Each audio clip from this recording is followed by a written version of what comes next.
Aries, all right? Jupiter's in Taurus when he goes in Leo, square. Saturn's in Sagittarius when he goes in Aries. But look at Neptune. Neptune's in Virgo when he goes in Scorpio, which means signs of death. But look at Saturn in Sagittarius. Hit the next one. What sign does, or what part of the body does Aries rule? The head. The head. So he got assassinated. Dealing with the law. Fred Hampton, you go hit the next one. Same thing, Sun in Virgo, it goes in Sag, that's a square. Moon in Cancer, right? When he goes, it's in Libra, that's a square. Mercury in Virgo, so Sag when he goes, square. Venus in Cancer, when he goes in Scorpio, but it's a sign of death. But look at Mars in Libra. That's an oppositional placement because Mars belongs to the first house of Aries.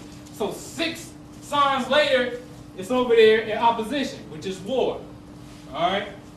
Saturn's in Leo. That's an oppositional placement at birth because, again, Saturn is the home of the 11th house. So that alone would tell you at birth, watch out for law. See what I'm saying? The law, because Saturn represents law, the law will be in opposition to you. Look at the placement of it. Let's read the energy. Neptune's in Libra. When he goes in Scorpio, sign of death. Neptune in the sign of death. And this Pluto is in Leo, which is a square placement because Pluto is the home of the 8th house. That's a square. Hit the next one. In the tail, hit the next one. Goes real fast. Same pattern again. By now you get the rhythm. Sun in Leo. When he go Virgo, Mercury in Cancer. He had no squares at the top, but look at the Virgo popping up. 4 6s. But you still see the 666 because Mercury, Venus, and Mars is direct in order. That's order. So you get 666. Not only did you get 666 and Big and Pac together, and Pac by itself, you get it in Emmett Till also when you look at planetary law. Hit the next one. Raising Kanye. Watch this. Raising Kanye, this is a book by his mother. But notice these squares. See, I'm talking about squares in astrology. And the master wears a square. But why the hell they got squares? And to raise somebody, you speak in a certain language, if you know what I'm talking about. All right? Hit the next one. Donda West, his mother is a Cancer, right? The next one. She was born on 7/12/49. Cancer governs the chest, breast, elbows, and stomach. What did she have done to her? Breast reduction and a tummy tuck. So she was going against the divine law in which she was born. Ain't even got to dig no deeper. But watch this. Go ahead. Now watch this. This is the book. This is the album. This is The Death of His Mother. The book came out 5807. Wow. Kanye and Curtis 50 came out on 9/11, right? Now, the death of his mother was 11/10. Now, 5/8 to 9/11 is approximately 120 days. All right? 60 days from 9/11 to the death. So we get the mystic numbers of 120, 60, and 180. Hit the next one. And that's the synchronicity of 3, 6, and 9. Yes. Yes. Yes. And also, notice that since it's 180 days, remember 180 degrees is what? Opposition. So when the book came out 180 degrees later, boom, or opposition, she was hit with opposition and she died. And the next one. But watch this. 120 in Kabbalah means the time of the decree. His days shall be numbered. And it also means master. See, only a master can actually conduct this ceremony of raising. Only a master can raise you. All right? But 60 in Kabbalah means matters of the law in the Talmud. The law.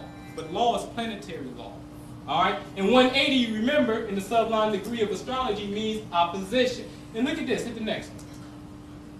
What do you see? Let's just deal with symbolism. I see a damn white machine pushing out a brown or a black teddy bear. And you've seen him on TV with a teddy bear, so the teddy bear is him. All right? But look at the white machine. And what's this, a house? That's a damn White House. The White House is projecting him out in space, but yet he got the nerve to get on TV and talk about George Bush in the White House. Get the F out of here. Stop it. George Bush and them don't care about us, but they're the ones that's projecting him into this reality. In the reality that they're seeing. They still made it more famous. Definitely, because he got raised. by sacrificing his mother, either unconsciously or consciously, but he did it on an astrological and Kabbalistical contract. Because he don't understand the math of your name. Like Rashid said, if you don't understand your name, you done. You done. Allah got 99, you got 99, you better flip them. Come to the Hebrew to 72, you better flip them. Because if I can pinpoint your frequency and know where you vibing, I'm going to jam. I'm going to jam, guaranteed. Hit the next one. The Graduations, which is his album. The first week it sold 957,000, and Curtis' first week it also sold 691,000. Listen to this. It marked only the second time ever since the Nielsen SoundScan began collecting data in 91. All right, that 2 albums sold more than 600,000. This event actually occurred for the first time in 91 when Guns N' Roses released Use Your Illusion. Huh? Use Your Illusion. And then when they released Use Your Illusion 2. So the first week sales totals of Graduation and Curtis have outsold the first week sales totals of Guns N' Roses 2 albums. 2 albums. Now, like they said, they started SoundScan. So what they want to be out there is what they will put out there. But 2 albums is symbolic for the 2 numbers. The 2 numbers is what? 1991. And that's 9/11. Stop playing. 1991. You're dealing with the multiple of 2, the variables of 2 numbers. All right? So what they say in all reality, 9/11 is an illusion. Not that illusion that it didn't happen, but it was a spiritual sacrifice that was happening, and like Rashid would say, certain portals have now opened up. Here's the next one. Remember, 60 is the Talmud. Now look at this. The Graduation running time, the length of the CD was 51 minutes and 17 seconds. 51, right? 5 and 1 is 6. 1 and 7 is 8. 6 and 8 is 14. 14 is what? Rashid taught y'all this. I showed y'all. 14 is the Star of David, the beloved one. So his number of his album is actually 14. Go ahead. So again, understand that Neptune in the 12th house. Go ahead. This is called the Temple of Learning. This is actually, get the next one, the Thomas Jefferson building at the Library of Congress. And remember, Thomas Jefferson had a Holy Quran. Remember that? The congressman that sworn in, I think he was from Maryland or maybe the D.C. area, he came in on the Quran, and the head of the library had to go through a secret tunnel with the Holy Quran because it was so old. What the hell is the 3rd president of the United States doing with the Holy Quran? Let's ask that question. See, I'm going to touch on some feet. Go ahead, here's the next. All right, the Temple of Learning inside of this is dedicated to Minerva, which is the Roman god of harmony, peace, health, which actually is the same thing as Virgo. So they say they got over 24 monuments dedicated to her when you step into the Thomas Jefferson Library. At the next one. But before you go there, outside of the library, you will come to this fountain. And this is her uncle. Minerva's uncle is Neptune.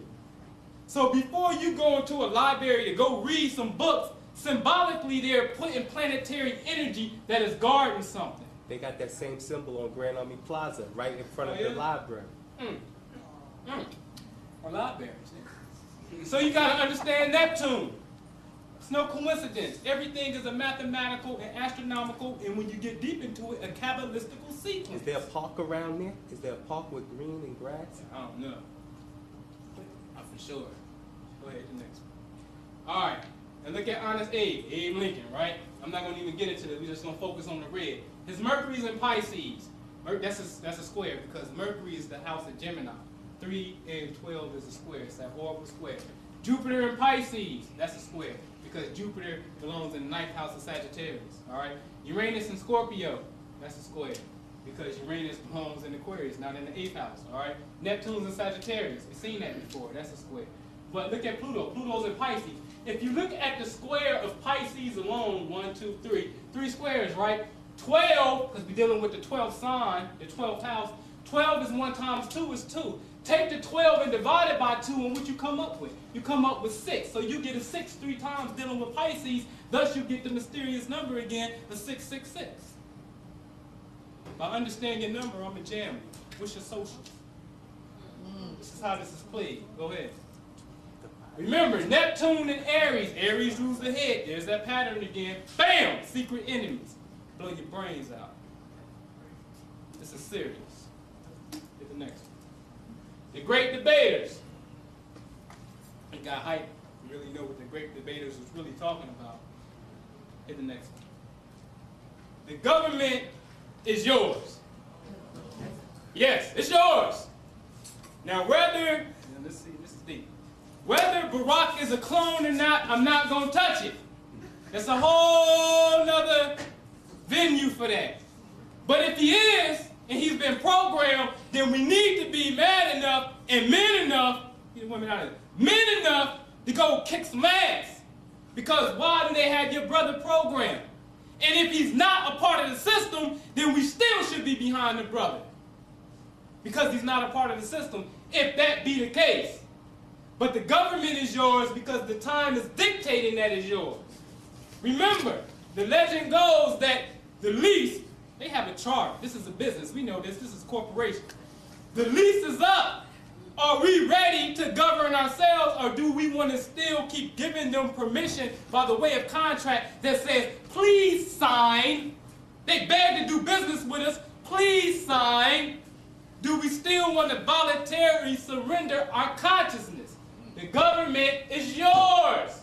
The next one. Now, to understand government, in all actuality, is to understand Moorish Judaic law. You have to understand Moorish Judaic law, but the only way, again, that you can rise people is you got to hit them with the lion's grip. Go ahead. Take. Genetic. Everybody hyped because it's a black woman putting out this historical debate that took place, right? Garbage. The movie wasn't garbage. It's probably one of my favorite movies because the movie is all, in all actuality, talking about the sovereignty of your mind. What did Denzel tell the brother when the brother challenged him? Willie Lynch. Right? Told him about the Willie Lynch, and then he said, him and every professor on this campus is here to help you find, take back, and keep your ever-righteous mind because obviously you have lost it. Somebody took it from you. The whole issue of the great debate is coming up now with Hillary and Obama, and it's really synchronistically really talking about you and your sovereignty. Take it or leave it. Hit the next one. It was not Oprah. The movie come out, we thought it was Harpo Films, but then you do the research on who really put it out and who distributed it, the Weinstein Company. Wait, hold on. That's what they call themselves, the Weinstein Company, TWC, 3 lights, 3 triangles. Stop playing, man. That's World Trade Center. Don't play with me. That's World Trade Center. The Weinstein Company, that is a code. That is a code. TWC is the name of their company, but it says the same initial as WTC. So therefore, if I do TWC Kabbalistically, I'm going to get the same numerical value as WTC. Therefore, you have the lights like now when the buildings is gone, what do? They give you the lights. See what I'm saying? This is astronomical Kabbalistic law. Hit the next one. To understand the Weinsteins, which are Jews, obviously Weinstein, you're going to have to come through here, and then you definitely going to have to come through here. Enter this portal. When Rashid is doing his work, try your best to get there and understand what is going on. Hit the next one. Winfrey. Kabbalistically, when you break it down, the numerical value is 356, right? 356 in Kabbalah means what? Hit the next one. Think I'm lying, I'm flying. Look at the book. 356 means Oprah, mother of Goliath. How the hell does Winfrey equals that? That's her name. So who is she? Is that really her name? Because you're dealing with advanced mind control. understands that they can have somebody sitting in here, whether you want to believe it or not, that's invisible. Teach. Right. That's right. I hear you. That's real. Seriously. Super real. Seriously. Who is she? What have they done with her? Because they got her now by Kabbalistic contracts. They have her. Hit the next one. In the story of the Bible, what happened to Goliath? David slew him, right? 3, 5, 6. 3 and 5 is 8. 8 and 6 is 14. That's David. David slew Goliath. What are you telling me? You're going to kill Barak? Who is Barak? Because Barak has a metaphysical meaning in Islam. Yes. And I'm not going to touch it right now. Not going to touch it. Like Rashid said, some of this you can't put on camera. All right? Watch the stars. Understand planetary law. Hit the next one. Does the United States use more science? Yes. All right. George Washington. Rolling with a brother with a fez on his head. Not a fez, a turban. He is about to cross the Delaware, right? That's Trenton over there. But notice the red flag. What the hell is the all-red flag doing in Trenton already? Why are there battleships in the background flying the all-red flag? See, this red fez, it's yours. It's more than just a tall hat with a ball swinging around. It's yours. All right? Go ahead. Hit the next one. There it is right there, the United States Senate. That's the seal of the Senate. There's your fez. There it is. It's yours. Hit the next one. What's this? Department of the Army, 1775, George Washington. There's your fez, but look at the top of it. This will defend. That's right. That's why the government is yours. Defend what? Defend this? Defend the Moorish principles? When you're ready? When you wake up? Please, Mr. Farrakhan, call us back to D.C. Please! And the only thing you gotta say is, damn it, we ain't leaving. We will not leave. You seen what happened last time they got out of town. Understand this. They cannot and will not kill you wholesale. They have to graft you. It has to be a slow process. Because to kill you wholesale will destroy the very structure which holds up the entire universe. And that is your fault. It's that deep. You may say it's a bunch of baloney. Well, why ain't they did it? You know he your enemy. If he could, he would. He cannot kill you wholesale like that. He has to do the Yaqub principle. He has to. You got to kill the fake. That's right. And make you think you died. Exactly. Hit the next one. There's your feds. 33rd degree. Ford, the president, right? J. Edgar Hoover, right? There's your feds. But what is the symbology of that feds? Get past the 300 degrees of wisdom and all that. Talking about why your enemy wearing. Hit the next one. Because we talking about birth control.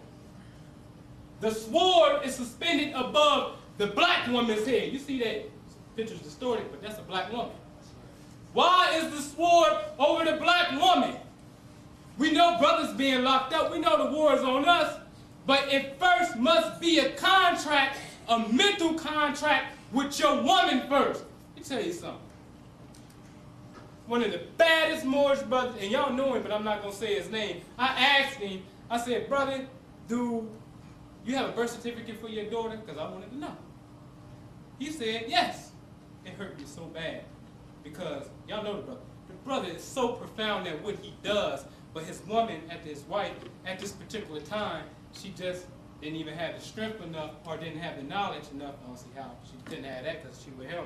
You know, that she made a conscious decision to sign their baby over, their daughter over.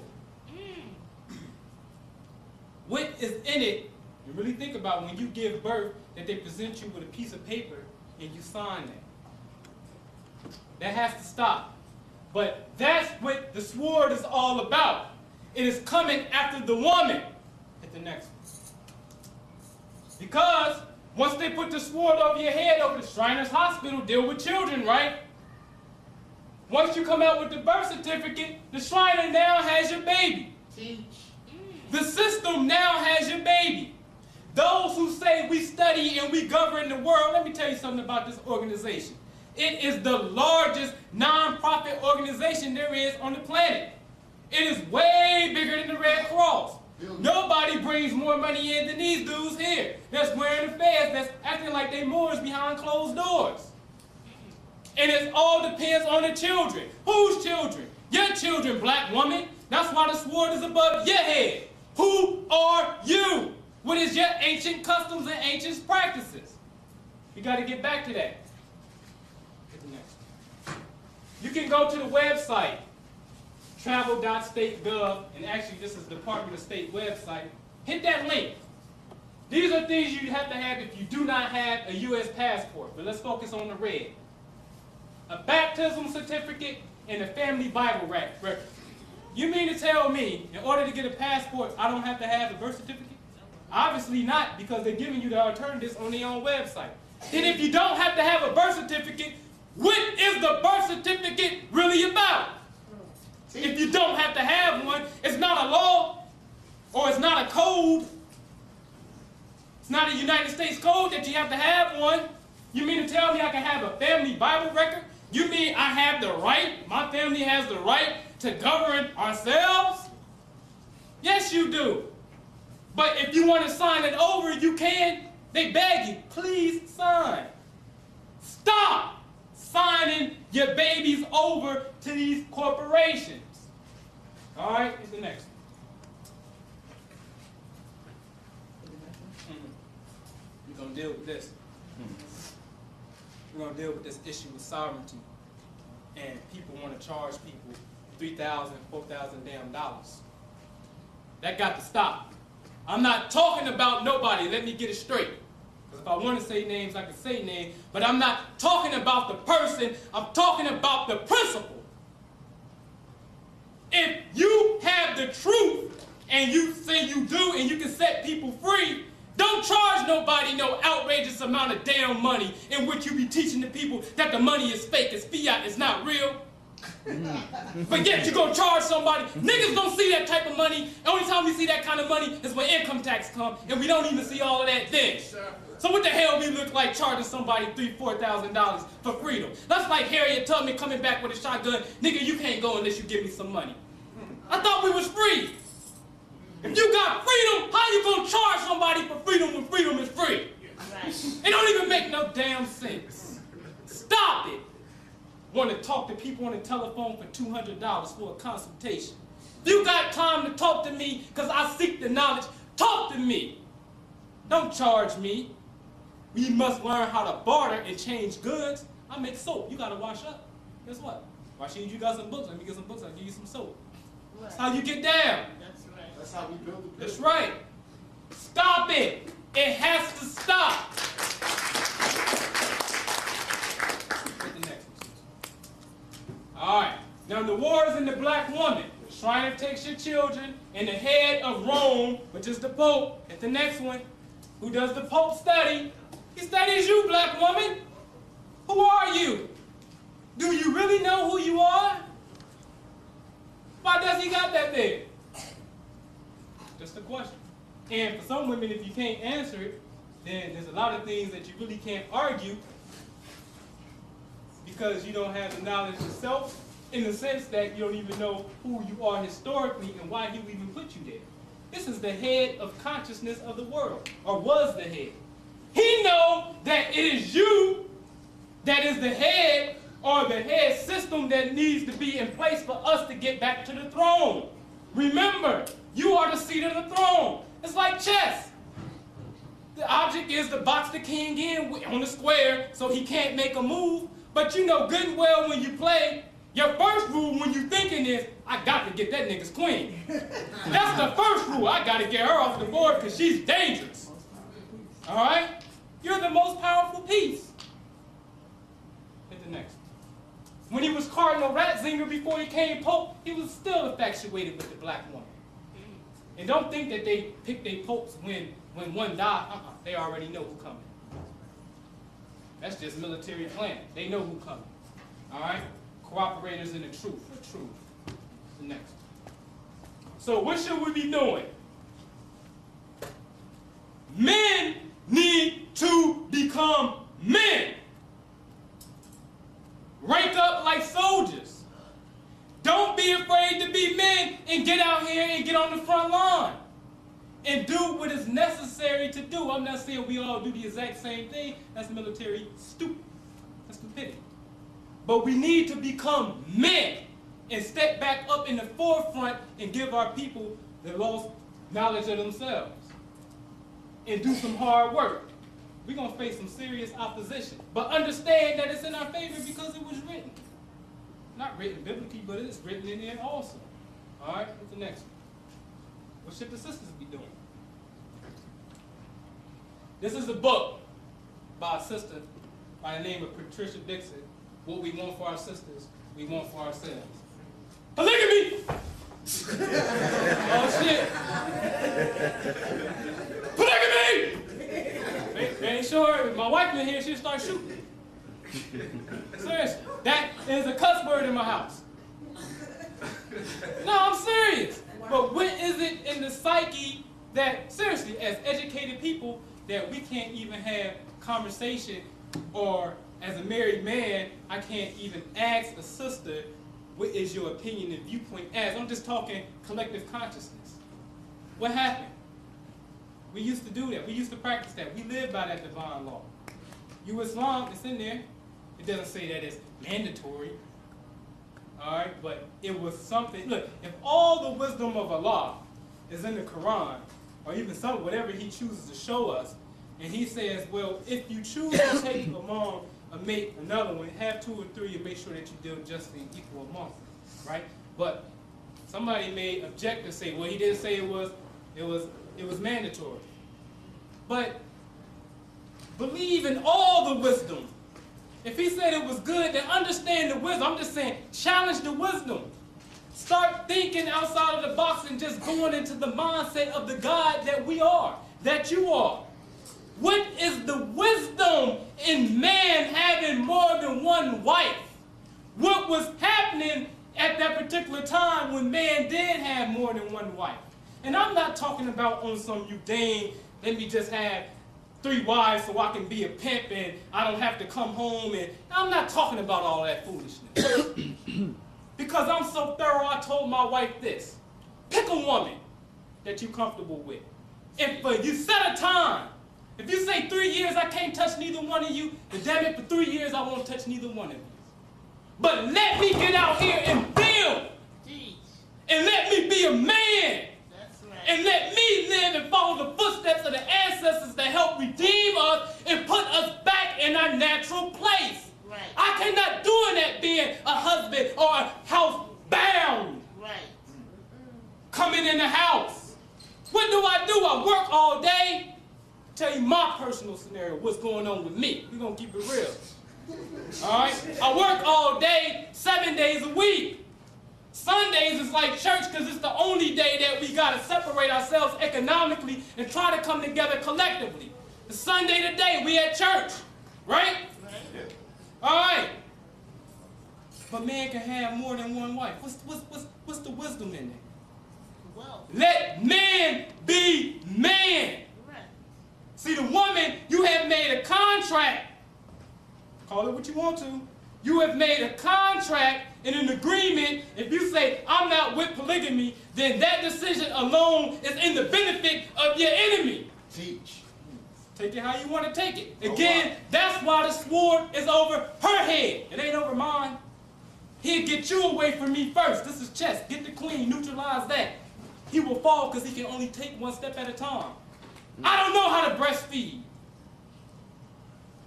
I can cook a little bit. I don't prefer to be honest. You know what I mean?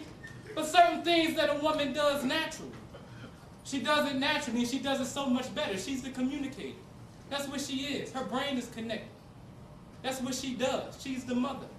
She's that mother spirit. That matriarchal system is missing in our house in our community, and in our nation. That's why we're in the position that we're in, because we lost the knowledge of our heritage. Point blank and simple. I'm not saying go out and do it, I advocate it, but at least study it. Don't be afraid to study the principles. That's Islam. That's the law. When you get into it, study nature. What do the male lion do? By nature, he's a protector. He's a defender. He's polygamous. He ain't gonna let nothing come into that territory that's not supposed to be there. It's just like now at home. They send me false communication. You be at home, and this stuff. You be at home chilling. You get some mail, certified mail. Damn, I ain't expecting nobody to send me some mail. What the hell I gotta sign something for? Oh, it's something from a bill collector that's saying something like, you owe me $300-something. You got 30 days to refute this or it will stand true. Please pay this debt. Here's your account number. What? You at home chilling and you got people that's harassing you who you don't even have a contract with in the first place because they're a third-party collector. But that's what we live with. But see, the remedy is inside of yourself. Because on the bill collecting issue, I showed my wife, because it happened to her, back up. If you show me where I had allowed you to be a third-party collector and a servicer to this day, if you can't produce that contract, you're now making a fraudulent claim. And guess what? That's against the law. You got 30 days to respond to that and show me the contract. In 30 days, they sent the letter, I should have rung it. Thank you for your above inquiry about the account. Please be advised that this account is now closed. That's how they do it. It's all in the mind. Let your men be men. The ones that's going to dedicate themselves to the mission of uplifting our people. Hit the next. What should we be doing? This is the last one. I'm not going to even say it. But look at synchronicity. Look at the brother's shirt. Look at the brother's shirt. That's how synchronicity works. My very last slide, and I say, well, I think this is what we should be doing. The brother is here, who was before me, and he has on the very same thing. What is the irony in that? Just study the synchronicity. All right?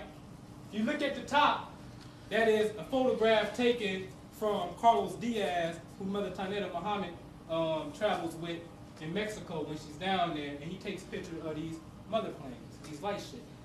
There are dimensions all around us, portals all around us that we can open up and create. Some of you seen the footage that's familiar with me. We probably can go outside right now and we can call upon something just like that. And I seen them summon them. That's right.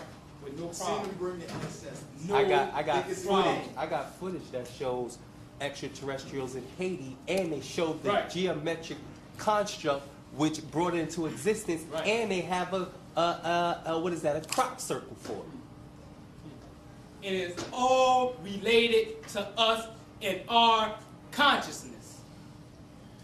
That's it. So with no more time, and let Brother Rashid get up here for his dynamic lecture so we can get some more spiritual food. I thank you for allowing me. Women, allow your men to be men. Men, step up to the plate.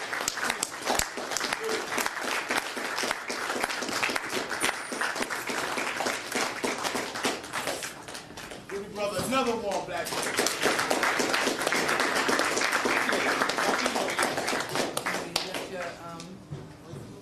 Oh, man, yeah, go ahead, brother. Okay, yeah, that folder right there say Hey Rashid Feel me? on the right side. Brother said some dynamic stuff that you definitely will hear me reiterate. I bought my some transparencies because I never know. I don't depend on just the computer because I know the computer could turn off. Or do what it want to do. They could put something in your computer, not just a bug. You know, it's a ghost in the machine. Yeah. You laugh. It's entities in the computers Computers. that live there. Yeah. It's deeper than the virus. There's a book that talks about that. Like beings that live there. Now I want to show you something. Sprites, that's what they call it. And I'm going to dovetail. You know what today is, right? Biggie. What's today? Biggie. March 9th. That's right. day they took Biggie from him. So we're gonna listen just a little bit till I get this stuff. A bag and do anything they want. Do you see how when you play fighting with somebody, they make you think it's a joke, right? They might really have a thing with you, but they make it seem like a joke, and then they make it seem like you doing something, right? And then they come out of bag with something that you never thought that they would do, right?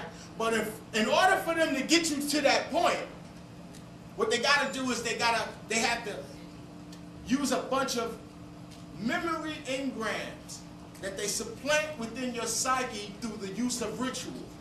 So something can naturally disoccur. Now, I'm not saying that Heath Ledger just naturally died.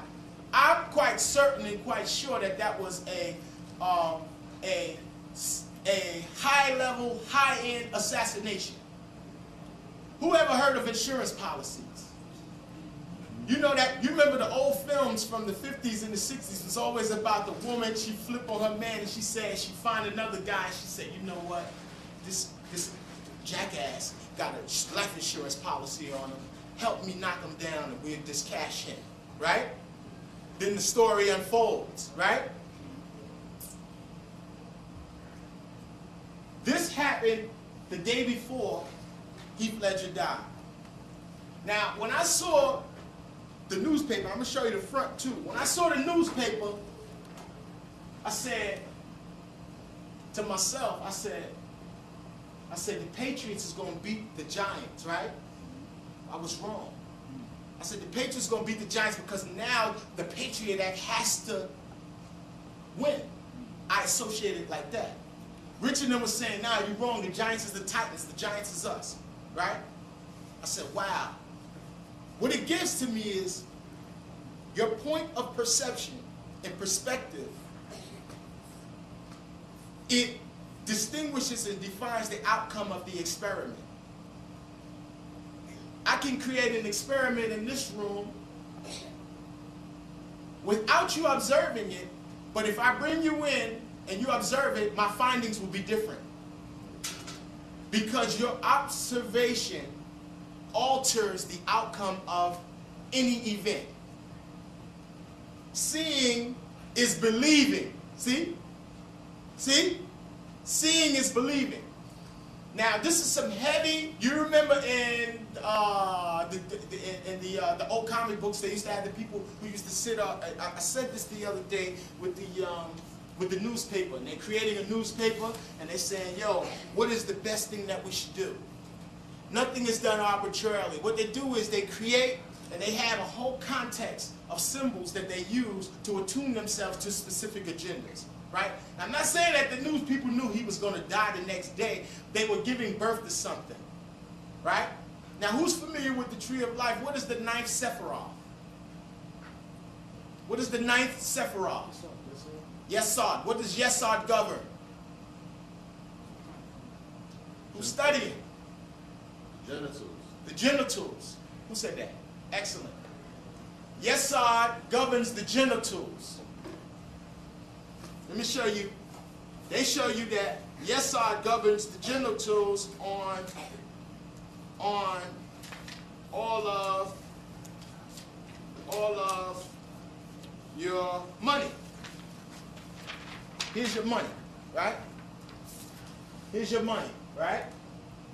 This is Yesod. This Sephiroth right here is Yesod. It's the ninth Sephiroth. How many feathers is in the eagle's tail? His tail. His tail. It's 9. It's 9 because it falls in the ninth Sephiroth. Do you see where they created that? You walking around with a pocket version of Kabbalah constantly, and you wonder why it's a spell on the money. You wonder why there's a spell on the money, but they got everyone fixed. If you're studying and you're doing the work, they got everybody fixed in the psychic plane, the astral plane. Because the eagle is looking at what? What is that symbol? He's looking at war. This Sephiroth is governed by a particular number. We'll get into that and see the synergy of that. But Yesod is governed by 9, right? Now what's below Yesod? Malkut. Malkut is what? What? The kingdom. So if Yesod is the genitals, Malkut in Kabbalah is equated with Kala, that's her name, is the bride, it's a woman. The genitals, there's a sexual act occurring always between Yesod and Malkut, right? But the letter that connects each of these Sephiroth, which connects Yesod and Malkut, is the Tau. Who knows what the Tau is? The Tau is the cross. The cross means sacrifice. You give birth to a thing when you sacrifice another. Anybody ever been to a birth? It's a very bloody thing. It's almost akin to sacrifice. Right, brothers? If you ever seen your seed come out, if you ain't strong, you can be like, whoa. Right? Now, very interesting, it says super. It says 9 and super. And then the P is superimposed where? Right over what? Over his genitals, right? So now, super is also a term that's associated with superheroes, right? Right? Superheroes. So a superhero, every superhero has an alternate, right? Somebody that, like an alter ego, right? They have Mr. This and Super that and all that. So here we go, Super, 9. Then we got, on the back, Mr. Freeze. And what's his number? Eli number is what? Eli number is number 10.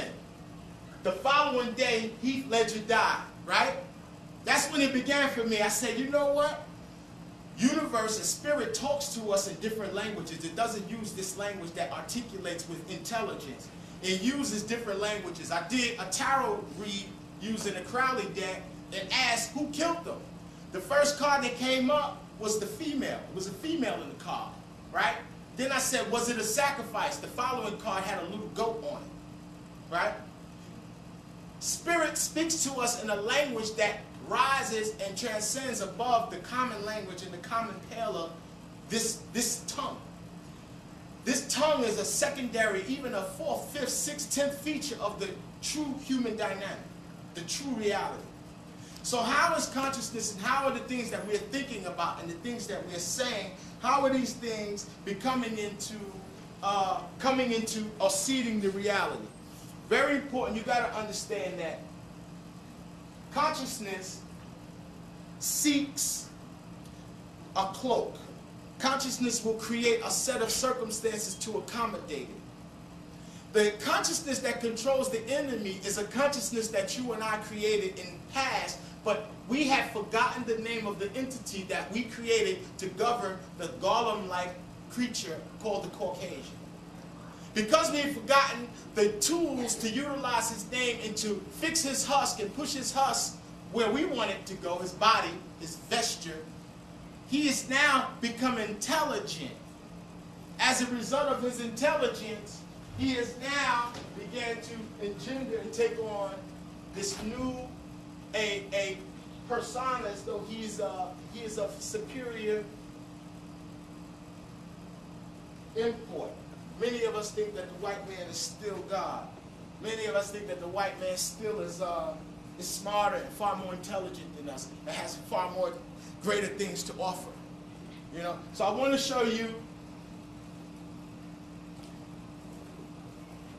a slide presentation. First, let me show you this. Who saw I Am Legend? Who liked it? Someone stop it. Who liked it? I Am Legend. What you think about I Am Legend?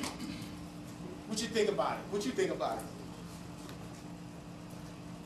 I Am Legend was the Honorable Elijah Muhammad's story of Yaqub. Who remembers the part, this is when I knew it was, who remembers the part when our brother Will Smith was in the laboratory, and Will Smith said, he was experimenting with what? With rats, right? Honorable Elijah Muhammad said the white man is what? Half what? Right. What else? And what else? It's stranger than fiction, right? Right? But he said in the pig, right? The pig. Well, we could fudge. They teach the kids that Benjamin Franklin invented electricity. Good. Right? So allow me to fudge or make a mistake. All right? This is a Virgo in the house. Give her one black man. You get a double Virgo. Won't get nothing past her. Right? Nancy Drew. Detective, yeah. Right? So now, because I got a Virgo at home, I know. Right? So now, here we go. He was working on lab rat number 6. Right? Working on lab rat number 6. And he said lab rat number 6 is responding excellently to the treatment, right? He goes out to advance his study and steals a female specimen, right? From the brood where they had all of them creatures, the white folks, sitting up like this. They was cold and trying to stick together. And the breathing indicates it's like an animalistic type of thing. What was keeping their bodies going was the disease that they created, the one that cured the cancer. So now when he brings the woman back to the lab, puts her on the laser down on the what do you call that? The slab. Okay, you should sit right here. Right? When he put her on the slab, he injects her with number 6 stuff, with the stuff from number 6, she dies, right?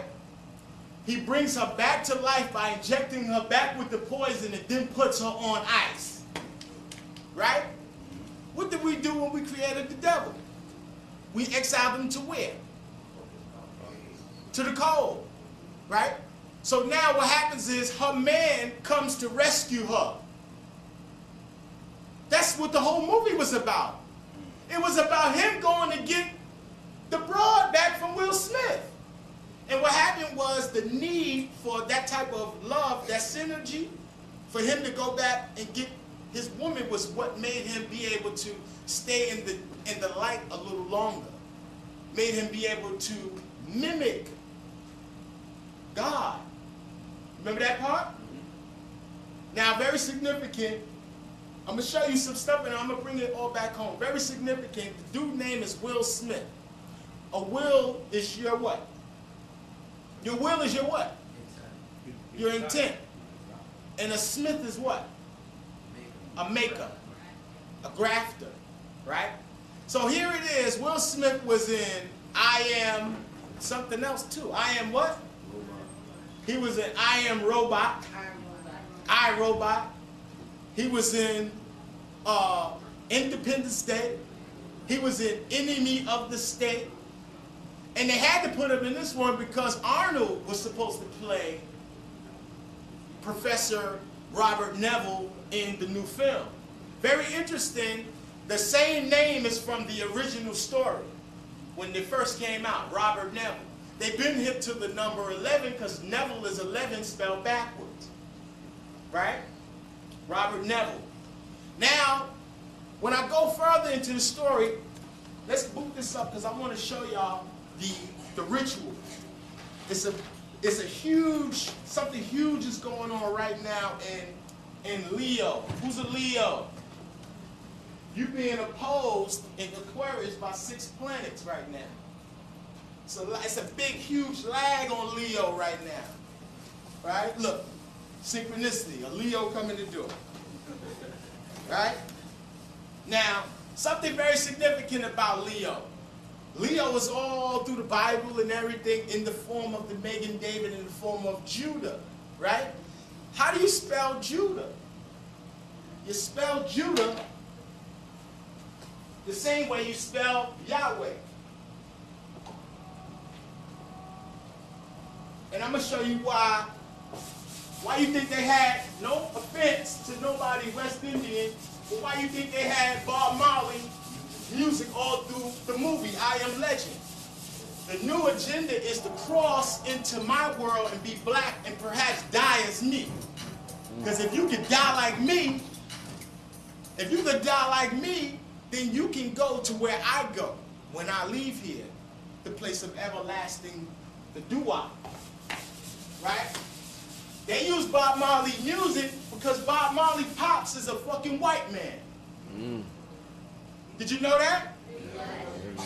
Bob Marley father is a white man. I'm going to show you Bob Marley's first cousins. Look like Cole Pilgrims. Yeah, the white girl right? too.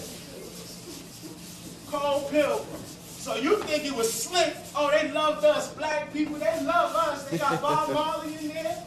Well, they making money. We about to be the president. They about to really go in on us. Because if they make that nigga the president, that's where all your liberties is gone. Because I don't understand that you forgot that this is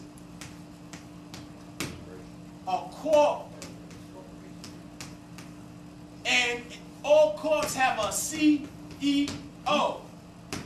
What makes him a CEO is their whole corpus of legislature. This is their paradigm. In order to be there, this is the script. You read the script. I don't care if you purple, blue, Muslim, Christian, gay, tough, soft, cute, your cousin, my mother, whoever. If you the president, you a piece of shit. Bottom line, I don't care who's there. I don't care who's there. All right? Who saw the movie Deep Impact? They've been getting you ready to accept this nigga for the longest. Who saw Deep Impact? Okay, NASA did an operation called Deep Impact. Did you know that? Did you know what they did? Deep Impact, they shot a comet with a 770 pound. What's 770? 770 is Oz. 770 is one of those gods that they use to control this whole paradigm. Oz's name is hidden in Freemasonry as Boaz. In Oz. The B means in Oz. Both pillars, Yakin and Boaz, and the name of the director for the film Fresh. Who seen Fresh? About the little black brother. The name of the director is Boaz Yakin. Did you know that? Anybody ever question that? So now, what was we talking about? Okay, so now check it out. In Deep Impact, who was the name of the president? What was the president's name? Morgan Freeman. That's his real incognito name. I'm talking about what was the character name.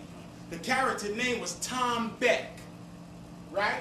That was the writer kicking us in the ass, calling you, your black president, a fucking Tom, right? Right? Come on, it's not that hard, right? And then what does Beck mean? Because Beck is what? Beck is the root of what? Beck. Beck in. When you beckon something, you say what? You entreat with, but beckon, look at the definition, it has a special emphasis on the use of language, with the great use of language. Right, you're calling it forth. So what they're saying is, Tom Beck.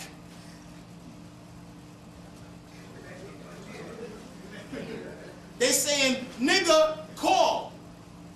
Beck, call. Whenever they use you in films, they always show you in tandem with white folks, and they always pair you together with numbers. Lethal Weapon was lethal, 6 letters in lethal. It was 6 letters in weapon. In the first movie, they show Mel Gibson without the gun. The second movie, he had the gun. In the third movie, they both had the guns, with Joe Pesci in the middle. In the third installment, I'm gonna show you the pictures. The reason being is because the observer takes all of the external stimulus that they see. The secret to get anywhere from one place to another, all of you are putting me right now with your attention in the astral plane.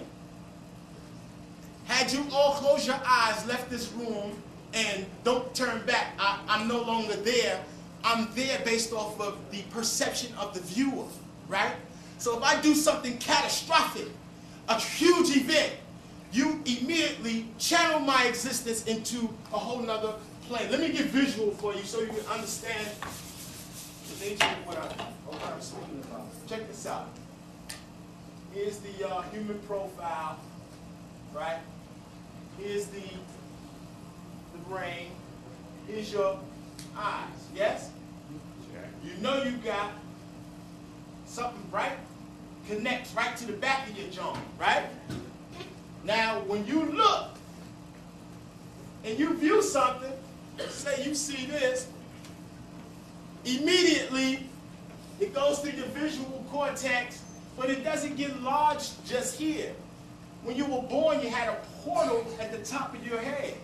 It began to close when the sutures got close and tight enough together, but the sutures are channels for electromagnetic energy. They run and course all through the brain and the top of the head. Reverend Valentine talked about how the Orientals, their level of mind control, they go even deeper. They start doing cranial shift and cranial manipulation, actually affecting the shape of the skull. Even in the Hindus, they know if you do a certain level of meditation so well that they can inhale and squeeze their stomach so far in that they can almost touch their spines. So this human body is very malleable. Now what happens is the image gets captured in your cube of space, right? Your cube of space is your center of perceptual. This is your perceptual envelope. This is where you give everything that you see in 2D, you make it 3D here. See?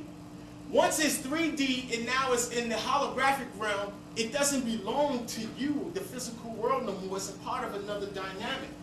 It begins to reverberate here. Above you, above this being the physical, there are entities that live all up here that are jealous of you because they don't have a body. Right? So they just sit and hover and wait around for catastrophic events to come into existence so they can come in. 9/11 opened up a huge vortex where there's so many entities here that we ain't even tough no more. New York is super soft after 9/11. It used to be hard to grow up in New York, right? There's some entities here that are stifling your ability to cognize yourself hyperdimensionally and outside the envelope, the common envelope. Now, what happens is the films, in tandem with the Jewish sorcery, they create 100-year agendas by supplanting inside your psyche small engrams that can be reawoken with particular terms, words, or events. So now, when they showed you Morgan Freeman as the president, the next thing you were supposed to think that the next time I'm going to see a nigga as the president, they're going to shoot something out the sky. Right? How they going to name Deep Impact, and I'm going to show you that NASA is a Jewish NASA. None of them crackers, all of Jordan, Maxwell, and them been telling us the same shit for 30-something years. Everybody love the white folks when the cracker tell you something, but I done said some shit that the white folks ain't never said, and it's just because I'm black. David Icke. Ain't none of them ain't never, I pay you. Show me a book where they put the eagle into the tree of life.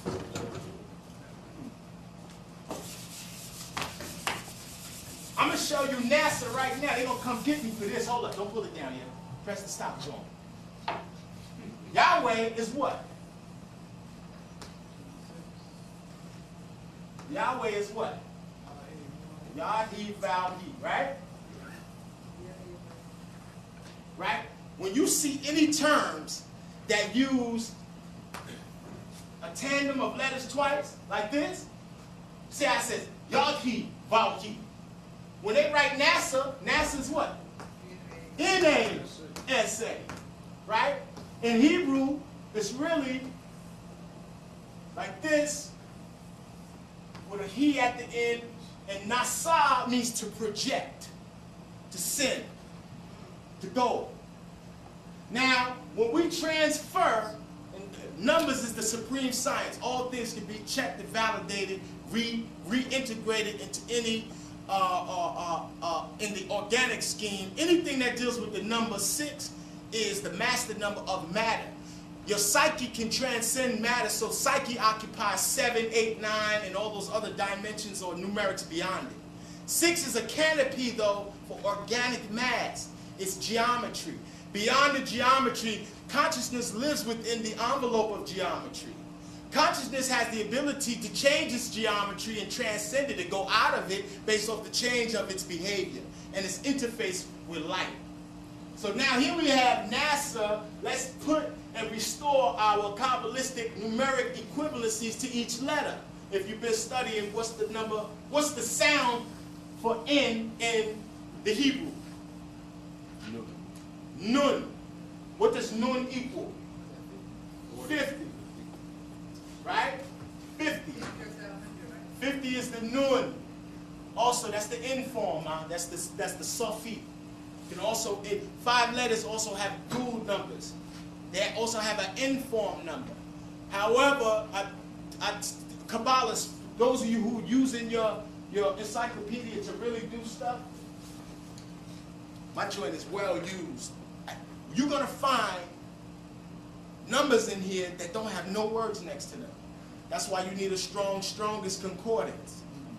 And then you need to learn the Kabbalah of 9 chambers. It's called Akbeka. When you learn Akbeka, you can take any number and create a Hebrew word out of it. You could say the number of your building and have a representation of it in Hebrew, and then use the Hebrew name as a representation for the number. See? So now, here we go. The Nun is 50. The A is what? Aleph. Aleph would be what? 1, right? What is the S? Nope. The S ain't the Sheen, it's the Samic. 2 S's. The Samic. What does the Samic equal? It equals 60. Here's the Aleph again, right? Here's the Aleph again, right? Yeah. Aleph equals the 1. Now, here we go with, you see me, Rich? Yeah. Okay. Here we go with Yod, he, Val, right? He. Now let's put NASA on it and add it up. Now let's spell the NASA this way. Because Hebrew go this way, don't it? N-A-S-A with our new restoration. 50, right? 161, right? 1 plus 5 is what? 60 plus 6 is what? 1 plus 5 is what? Do the math. 50 plus 10 is what? So why is NASA encrypting their name in the number 6? A series of 6s. Why? Because the very first word in the Torah is 6 letters. The very first chapter in the Torah equals 28. What's the relationship between 28 and 6?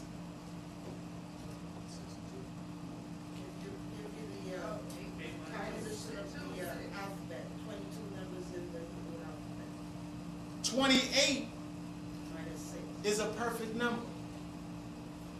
28 Kabbalistically means in God. When you go to court and they say in God we trust, God that they talking about is Yahweh. In 26, in Yahweh, in God we trust. equals 28. 28 is the second perfect number in the universe. What makes it perfect? Huh? It's in between the cube and the square. Is all of its divisors are equal. It's the sum of the total of all of its divisors. Okay, now, very interesting. Kabbalah is nothing new under the sun. Many of you have seen this. Pull it down, Bill. Many of y'all seen this. Who's seen the wall stele from Kaambo, from the temple?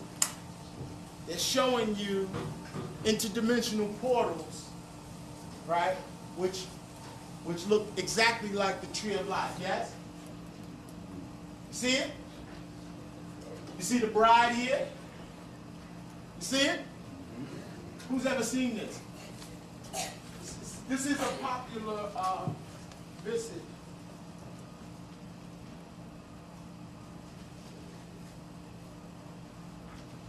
Now, what the ancients were trying to impart to us is, I had the film, you need to see the Muppets movie with Ashanti in it. The Muppets Oz, Wizard of Oz movie. Who saw that? I wanted to open up showing that. We saw it together. He put me on. My cousin told me about it. In the movie, Ashanti opens up and says that, I want to get out of Kansas. I want to go out of here. She's talking to Queen Latifah and the other brother. Said, I want to get out of here. I want to go to Hollywood, right? Hollywood is the land of Oz in the film. She says, I want to go learn Kabbalah. How many of y'all are teaching your kids Kabbalah? Raise your hand. How many of y'all are actively teaching your kids Kabbalah? Okay, well, what's her name? Disney is teaching your kids Kabbalah via Ashanti. They're supplanting into the psyche of the child that Kabbalah is a significant system of spirituality, but they use blinds to keep you constantly away from the truth. They always come out with the real story, but always hide it in a blind. So now, let me show you something in this movie. Where is it at? Who saw the Simpsons? Who saw the Simpsons? That shit was deep. This was super deep. This shit was on the level with the Matrix. You laugh. Super deep. In the beginning of the movie, they show you something very interesting. Put this on. How we load this up? Where's the joint at? Where's the other one? Daniel? There you come. Get the bag that got the DVD played in it. It's right out there. In the Simpsons movie, who saw Cloverfield? Who saw Cloverfield? Who saw Cloverfield? I'm telling you, don't go see it. Just let us tell you about it. But when I went to go see it, I couldn't even really watch it through its entirety. Put it on the screen. I couldn't watch it in its entirety because in the last 20 minutes I had to cover my eyes because they filmed it with a digital camera, not on a tripod, and the guy's walking around the whole movie. So by the time you get to the end of the movie, you're walking out of the movie theater like this. They got warnings too, telling people, listen, if you come to watch the movie, it's like getting on a roller coaster. Okay? When I came out the movie, the following day through the whole movie, they got sirens and everything blaring all through the movie. As soon as I get on my block, I'm walking down my block, the police coming with the sirens, I get the dizzy symptoms from the day before. Don't go see the movie. If you want to see Cloverfield, just go see Godzilla. Cloverfield is Godzilla, and Godzilla is Cthulhu. Who been paying attention to Bobby stuff? Who ever seen the Cthulhu movie? You know they had a Cthulhu movie? I'm going to show you who knows who Cthulhu is? H.P. Lovecraft is the author and the creator, quote unquote, of the genre of the dark material. Now, very important, I'm going to show you something. In all of these films, the same story is going down. Something is coming from space that's friendly to some people and not friendly to others. The only people that's afraid of these things that's coming from outer space, I never seen no Negroes that's afraid of aliens. Right? Right? There's a reason why you're not afraid of them. The reason why you're not afraid of them is because you is an alien. And the enemy know that you're not from here. So anytime something remotely looks like it's going to come here, he knows how consciousness seeds the planet on a very elemental and atomic level. So he in a sense goes to such lengths to thwart that. I'm waiting for this to load up because I want to show y'all some images from these films, and then from there we can get right to the presentation. Because I have a PowerPoint to show you. Also. What you say, Queen?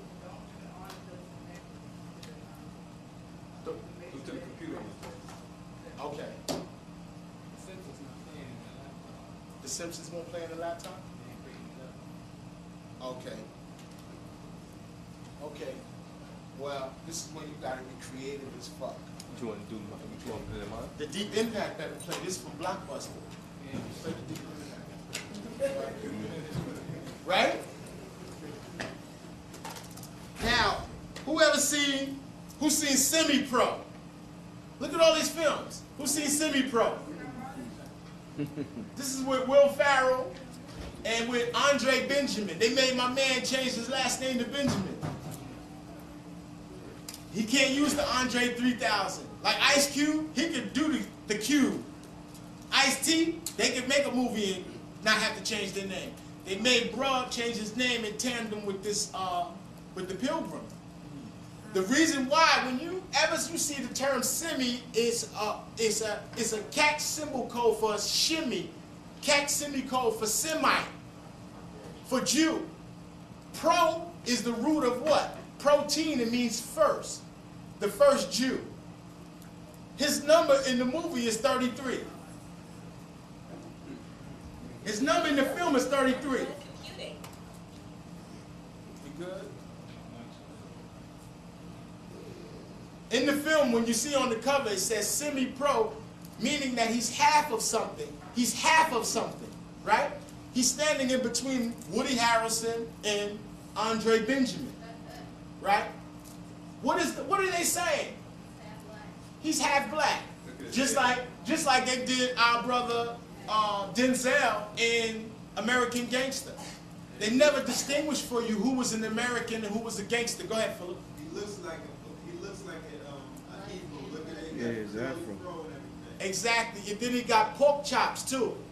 The joints? Exactly. Yeah, the chops is probably the little fake, the little mutton chops. That's what they call them. Now, they've been telling us that the whole story is Jewish for the longest. Even the Dukes of Hazzard was Jewish. The whole Star Wars trilogy is Jewish. But when they say Jewish, they're not talking about Eastern Parkway. They ain't talking about Tel Aviv. They're talking about you. They're talking about the miraculous things that you and I can do. So now, when I go to go see, I'm looking for a Cloverfield movie. I can't find Cloverfield. But I said, let me get the Godzilla. I go get Godzilla versus Mothra. Who remember that? And Godzilla versus Mothra, do you remember what the story was about? Godzilla, The egg. two little twins. And who was protecting the egg? It was The twins. The two twins. Who said their name is Cosmos. Who said that they're here to protect the human evolution. And then NASA is in the movie. What the fuck is NASA doing over there? Right? The idea is to continuously put images. Now, check this out. Here we go.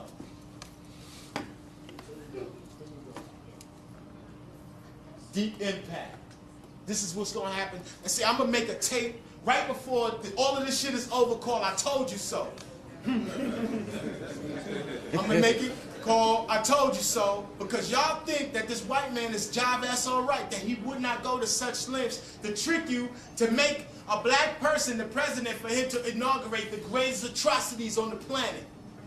Right? He can't do nothing without your permission, and if you make up your mind to do something, it reverberates further and deeper into the universal strata. You have to be the one to do it. He can't do it. If he could do it, he would have been did it. Like Brother Anpu said, if they could survive without us, they would been did it. They don't, listen, if they knew that they didn't need us, and they could get along without us, we would not be here. They would be killing them with museums and the novelty of a people that used to be black. Right? And if you look at that movie about the future, what is it, Time Machine? In the movie Time Machine, they had the black man inside the library talking about the history of the world. Because he actually was a novelty. Something that you don't see no place. Why you think they making all these little black Mayafa slavery bullshit ass museums? Because they creating a history now for when they knock all you niggas out, they're gonna have a fake nigga, right? Who's gonna be talking about your whole experience was a slavery thing to now. A great mighty people who survived the ills of slavery.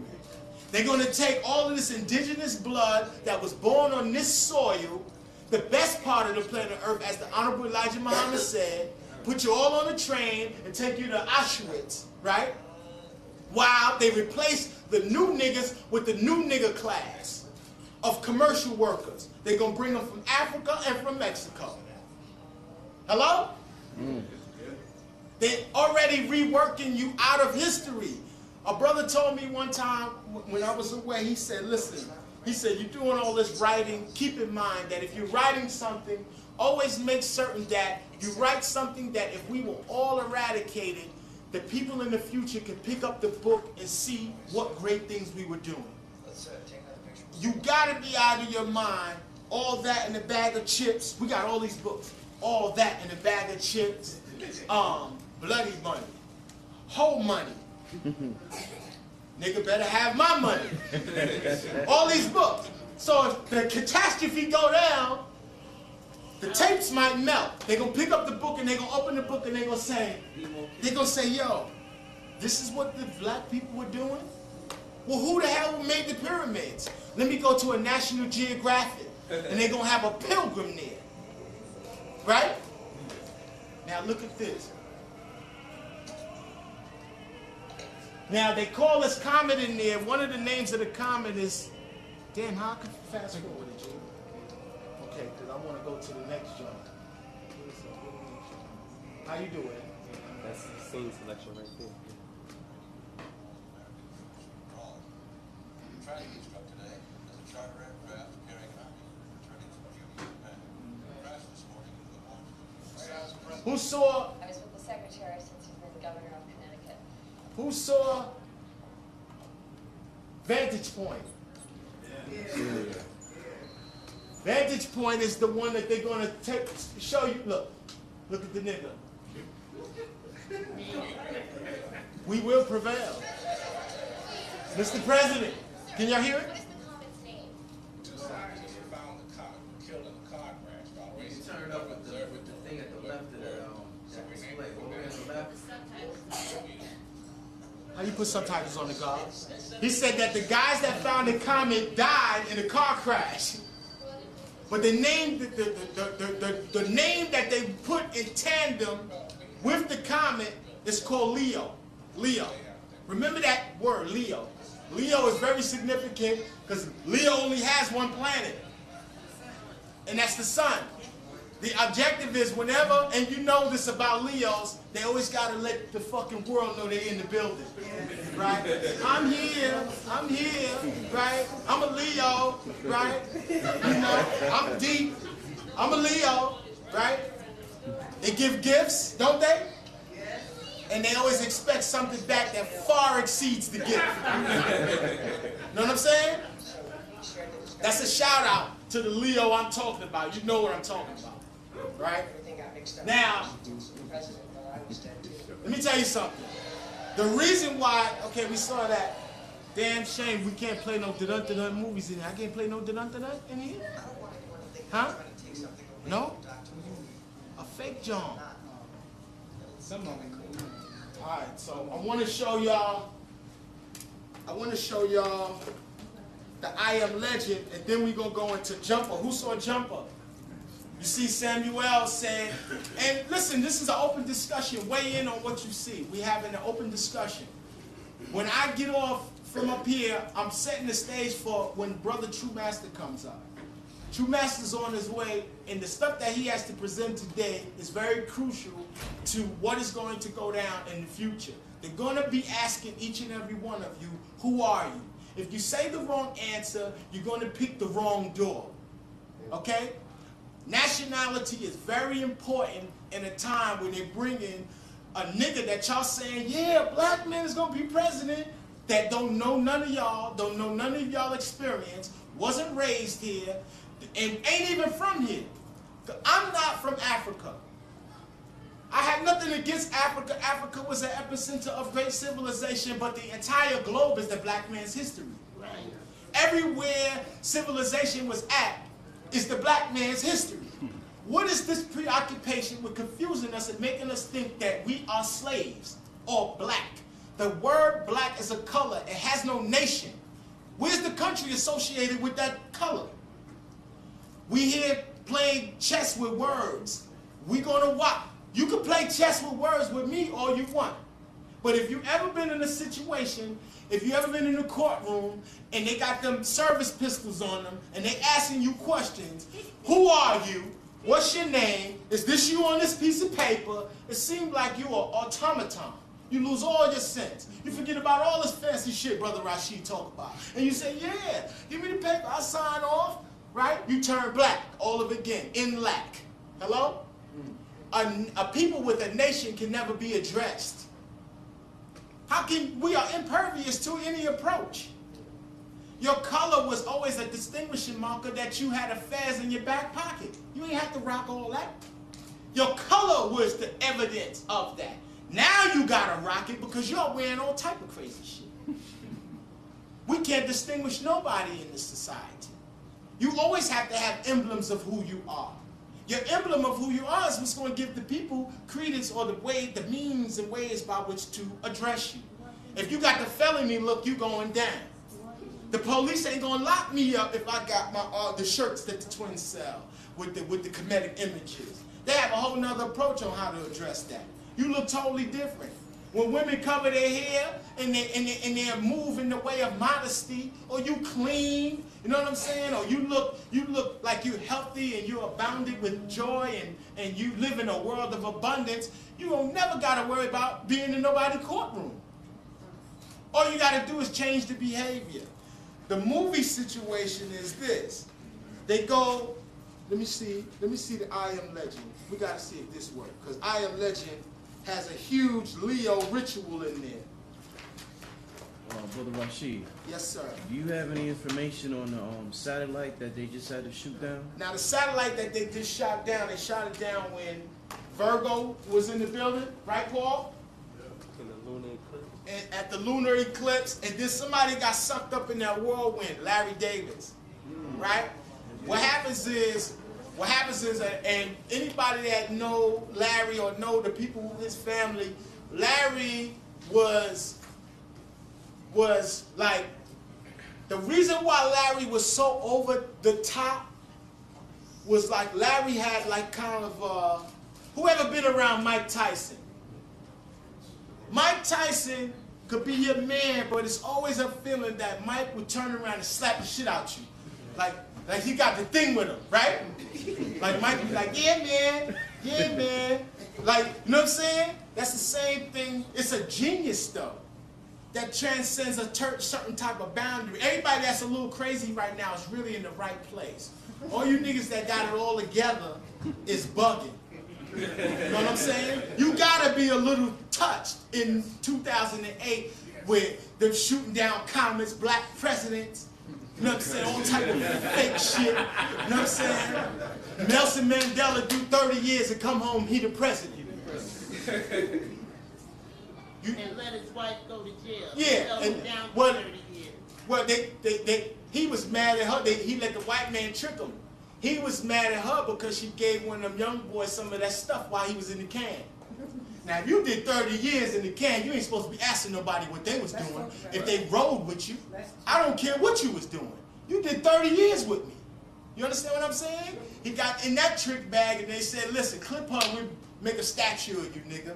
And you put you on some money and you be on a stamp. And then you can go to USA and get a bunch of money and talk about being in the can, inmate number 666. Did he tell you that story? How they boxed his number in between 2 4s? They did the same thing with Heath Ledger when he signed on to do the what? Fuck the movie. I'm gonna go right to the presentation. Show me, take me to the joint so I can show them the pictures. Go Rashid. When Heath Ledger signed on to play the Joker 727 days before the movie comes out. Right? Now, let's see if we can focus this a little more. No, stop it from doing that. Who saw The Golden Compass? I can't find the booty. Put it on the joint, put it on the slideshow and then put it on pause. You already know who this lame is, right? Now, turn back. Now, who is that? That's the Joker. That's the first Joker. Cesar Romero. The first Joker was a black man. That actually played the Joker was a brother, right? From Cuba. You remember Batman on TV? With Cesar Romero. Anytime you play a role in a movie, it consecrates the role, right? It gives credence to the role. If anything ever was to happen to you, it would reverberate through the role. Anybody that rocks the role later will be a beneficiary of the energy, the accumulative energy acquired through the endeavor. Now, here we go. This is where, very significant, I'm bouncing back and forth. This is how we generate time. The time that you and I call a second is generated by them sending radiation at a specific frequency, high-level radiation at the cesium atom. The relationship between the cesium atoms, proton and neutron, distinguishes the 1 second point. So time, as we know it, is a manufacture of something technological. So you live in a technological, fictitious, facade reality. When I ask you, who are you? You can't tell me nothing but black. When I say, where you at? You saying Brooklyn. When I say, what time is it? You go right to that, right? So how in the hell can you transcend transdimensionally into a whole nother reality? Now they manipulate you within the context of the numbers which take place within that second point. Now this is the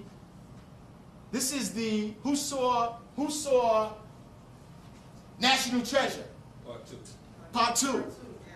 In National Treasure 2, that they continuously hit you with these numbers. Who seen the movie? They got this new movie called Step Up 2 with the white folks dancing. Step Up 2 is like it's like a numeric equivalency. It's when you look at it, it says step up, and then they put the 2 like that, little, right? What they're saying is they want to square it. They want to raise their vibration, right? So now in the movie National Treasure 2, they introduce us to the La Boule ladies. Who are the La Boule ladies? The La Boule ladies are 2 of the 3 Statue of Liberties on the planet. You know it's 3 Statue of Liberties on the planet? 2 of them face one another. The one we have in New York is looking directly in the face of the one in Paris.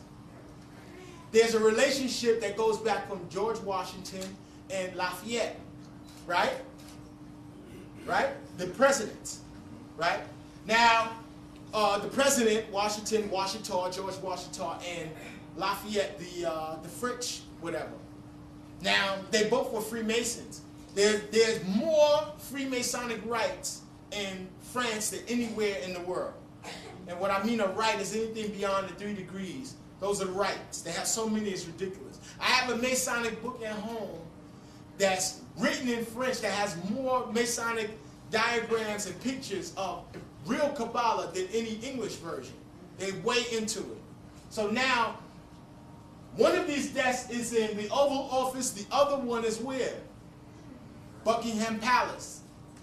This is the chair in the Oval Office that in the front, Roosevelt, the one in the wheelchair, he had them put this in the front so people visiting won't see him in the wheelchair. In the movie, inside of the desk, in the one in England and the one in the Oval Office, there are 2 planks. Here we go with 2 again. These 2 planks each have a like Mayan language. It's an ancient indigenous language of the people, primarily from the Lakota Indians who live around Mount Rushmore, their language telling the whole world where the national treasure is really located. The national treasure is really located at Mount Rushmore. But if you go to Mount Rushmore and you're looking for gold and diamonds and lost artifacts, that's not what you're going to find. You're going to find a core to Mount Rushmore used to be volcanic. Its core is 1.8 billion years old. It's filled with natural resources out the yazoo. But the thing is, whoever sits upon it, whoever has it, whoever lays claim to be its guardian or has a relationship to it culturally, controls the whole area surrounding it. Now, the Lakota Indians called Mount Rushmore 6 grandfathers, right? Now, what the white boys do, they put 4 faces on it, which represents 150 years of American history. So they tatted it up with the 1 and 5 to make it 6. Now, the thing is, they know, and this is in Judaic law, that you can't own any piece of property that has a mound on it. You can't control or have any piece of land that got a mound on it. If you could, crackers would build a house right on top of the mound. You know what they build on top of mounds and pyramids? Museums. Go to Philadelphia. Philadelphia Museum is on top of what? A mound. My brother told me earlier, in Korea, when they bury you where? In a mound. In a mound. Right? Mounds are very significant in Kemet. There's no difference between a pyramid and a mound. They're both man-made in their concentrations or concentricities of energy. Mountains are synonymous with pyramid, and they're all synonymous with mound, right? So the reason why they can't own Mount Morris Park, they build parks around the mounds. And then tell you you can't go to the park after a certain time. But the parks are used for spiritual reasons, right? But I got hit to my cousin Paul and Philip. They took me to Central Park. I didn't know they had an obelisk or a Tekken in Central Park. When I get there, I always seen it in the books, but you think it's a novelty. They don't show you the whole thing. When you get there, and he just pulled up there and he's seen some shit. Right, Paul? You pull up, you see them getting down with the rituals. But on each 4 corners of the Tekken is what, Paul? Crab claws that are made of what? Brass or bronze. Anything bronze or brazen means DNA. Okay? Because the same word for bronze is the same word for snake. That's why they always say in the wilderness means the physical body. Moses did what? He raised what? Hello? The serpent. Now, fuck that new thing. saw this? Yeah. Very significant. Oh, yeah. This movie was all Kabbalah. Watch the movie, read Dion Fortune's book. Go ahead, Paul. I'm saying, to finish off why they have it, why the bronze craft here, because This is what the bronze does. This is what I believe it does. When you come there, go ahead. it's inaugurated on 13th degree Cancer, which also correlates and resonates with George Bush. So all the energy that you resonate in this particular epoch or this empire is channeled through that particular technique. And if the brother King is still here, Come up we here. have- Come up we here. have actual- Come up here so he can catch you in the mic. In the mic. We got actual footage of, we put the Zoom camera on it during the meditation. And once you zoom all the way in, you can see the frequency, the resonance. The energy. Yeah. He got it on tape. You know what I'm Yeah. saying? Another wonderful thing. Sit down. Be up here closer.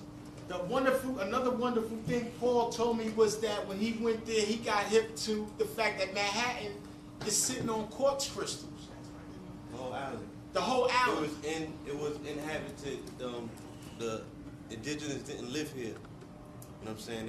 They didn't live on the island of Manhattan. This was all. It was too sacred to live here. This was all based on ritual. The island of Manhattan is all quartz. All quartz crystal. I went to do the Google search. They said the most quartz crystals on the planet come from New York, especially around the Dyckman area. Ain't that something? Black quartz crystal. So quartz is the telluric element of thinking. So this is the thought amplification island. This is why Manhattan Island. If you want to destroy world commerce, you got to just rip Liberty's head off and throw it down the street like in Cloverfield. You got to come and tear it up like Godzilla tore it up. You got to just destroy New York. But that's why they would destroy a magnet frequency, which was the Empire State Building. Right. It sat as, you know what I'm saying, a magnet. Right. Like, Both you know, both Wall buildings Street. was together in a sense underwater Underwater. and with the gold deposits The word perhaps body right in resonated. between them. Yeah, as you said, Empire State, the World Trade. World trade.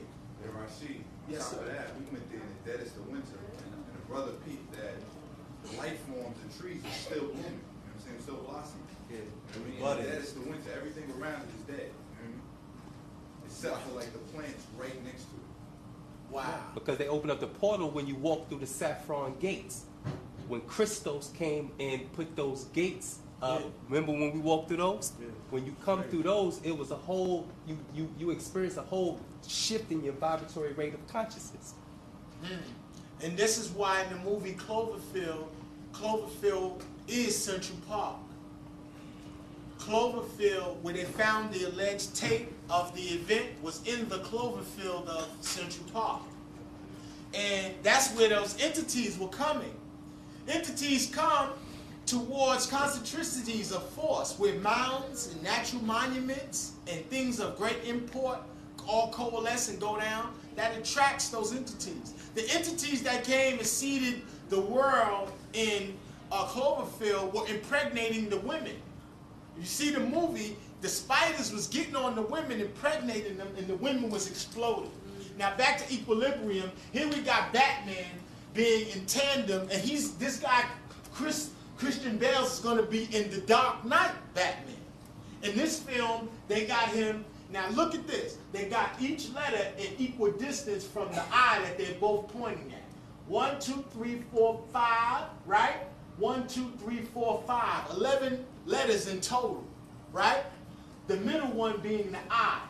Now check when the movie came out. Always pay attention to these numbers. When you watch the movie Jumper, I hope I could load it in the thing. Look at the number for the kid's house that the kid lives in. Because the only way that you could be a jumper for them is that they have to be abused. Abuse is a spiritual practice of the Caucasian. He has to have abuse in every facet of his spiritual interface. Opens die.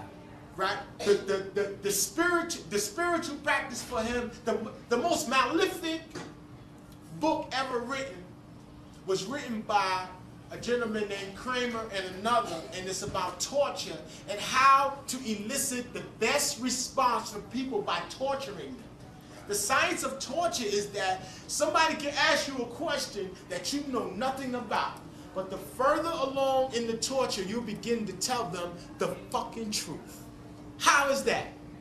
You are so, your body becomes so innervated and shaken and jolted by the pain that you open up a vortex in your psyche and you're now able to have access to certain things. Do you believe it? Do you believe that? Yeah. They use that in rituals in Africa to get you to raise your consciousness too. That's right. They use pain as a ritual, but they do it like in Al-Islam, you can get beat for something. Like they can give you lashes, right? But even then, like this is, you remember how your mama and them get the, go get the extension cord, right? And whoop you, right? Yeah, I remember. But they ain't supposed to civilize people, and this show you that there was always in the psyche of the ancients, they always knew there was a difference between the psychology and the physical body. There's always a difference. Now, when they say that you spare the rod, you lose the child, they're speaking about addressing concerns in the psyche by first meeting it on the level of the flesh. So the Zulu have, no, excuse me, the Pygmy have, I often reiterate this to brothers and sisters, that the Pygmy have a 6 months for the male children, a 6-month rite of passage where they are beaten every day. But not like this, get your ass over here. Not like that, not that. It's a light flogging, right? When you're born, in certain cultures, they scar you, right? The scarification, what does the scarification do to the psyche? The scarification creates a bridge between the spiritual experience, a synergy between the spiritual experience and the physical world. Every time you see it, the ingrain, you're reminded. Tattoos the same. Go ahead. What about circumcision? Circumcision. They said maybe on the second day. That's awful. No, circumcision is not awful. Circumcision is not awful. You're supposed to do it at the 8th day because that's when the hemoglobin that's in the Talmud. They got that from Kemet. We even taught them the most propitious time to cut the PP. You don't do it right when you come out in the world. You don't have enough hemoglobin in your blood to add the necessary to heal the scab. To heal the scab. To congeal. All right? Peace to Brother True Master. Give him a warm black hand. He just so now, when they snip the circumcision, now in certain cultures, when you get to a certain age, that's when, like at 14 years old, in certain cultures, you get circumcised. But if you even make a peep while they doing it in the hut, you bring shame against your whole family. And you ask them sisters, that is a rite of cleanliness. Yeah. You ask a sister about uncircumcised joints. But They'll tell you. what I'm saying Them is that sisters like loaded weapons if dudes is not scarring the clean. mind for pain in the child forever. No, well, this is the thing. Also, and there's different ways to address the center. I'm saying the aberrant form that the European uses is pain. We use other things too. In Islam, when a baby is born, they do a thing. It's called akika. They take a date and they rub the date on the baby's gums and they recite Arabic to the baby in his ear. This is the first levels of, without all of the negative connotations associated with the term, mind control. The mind control is, it begins to get the child accustomed into love the sound of the name of Allah subhanahu wa ta'ala. It's sweet. It's sweet. So they connect taste, right, eating, with the spiritual experience. So I can always recreate a certain set of circumstances by interjecting into it what was occurring at the ritual to always keep you as a reminder. When you see Freemasons, say a Freemason is talking and he's around some guys, they got words where they can just shut it down, right? But then they got signs where they can just cold shut it down, and those are those oath-breaking signs where they be talking about the oath. Now, when you take any type of initiation, if they add pain into the initiation, it is a reminder, memory. You know what I'm saying? So now in this film, in the future where freedom is outlawed, outlaws will become heroes. In the film, Christian Bales has to go kill his partner. His partner is in the book reading the poems of William Butler Yeats. Who knows who that is? William Butler Yeats is a huge Irish Kabbalist. He was one of the original members of the Golden Dawn. Okay, and also when he realizes and receives his epiphany, is at the Sephiroth called Tifareth. This is the symbol of Tifareth. And when a rainbow comes out of the sun, is the realization of one's ego. Now, when it's fucked up that now when you say rainbow, people be like, rainbow? I ain't with that. You with the rainbow? I ain't with the rainbow. But that's one of your ancient colors or your color schemes, schemata to show people. Oh, that's Osiris getting some top. This is who saw what's my movie? Who saw Vantage Point? In the whole movie they kept calling him POTUS. POTUS. POTUS. You heard that? You saw the movie? It was like the POTUS is coming, the POTUS. When you look at the POTUS, this is a seal, right? That anyone that takes on the presidential nomenclature gets to wear the POTUS, and they call you POTUS or they call you evil. Synonymous. POTUS is, of course, President of the United States, right? So now this emblem, whoever wears this emblem is the one who brings down or channels war into our reality. Because I showed you on the transparency how the eagle is looking at war. So now here we have from the Genesis mission. Now do you remember the brothers? Now check it.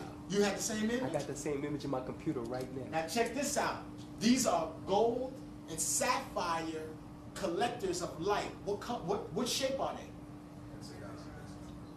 Hexagons. Who said pentagon? Hexagon. Hex 6.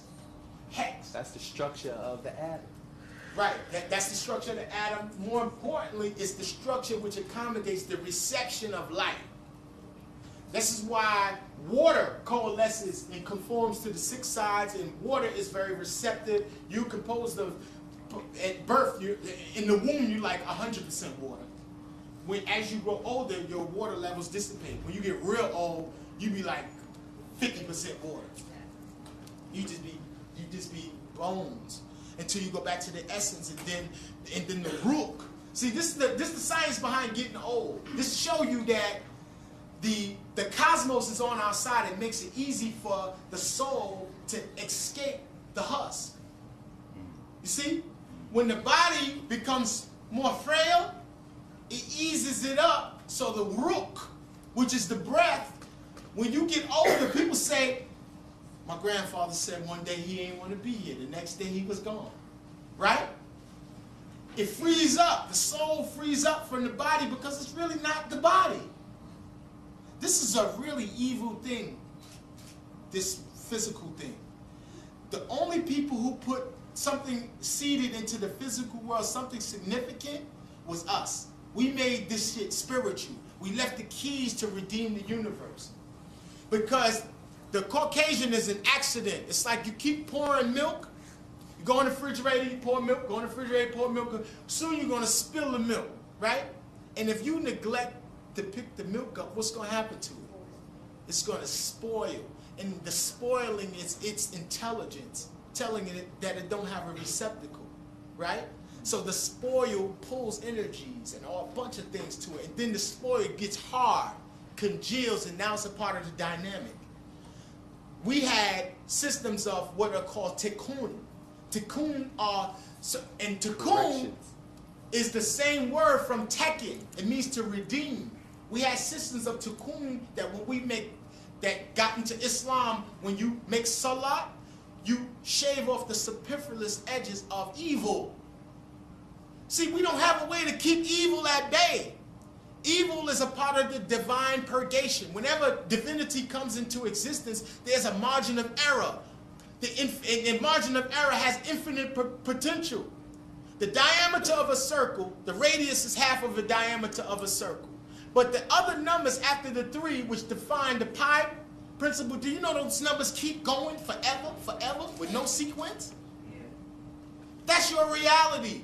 In your circuitous route, you keep going. There's so many possibilities. There's nothing new under the sun. So now this was the plate that they used to collect from the Genesis mission actual intelligence that came directly from the sun. Did you know about this mission?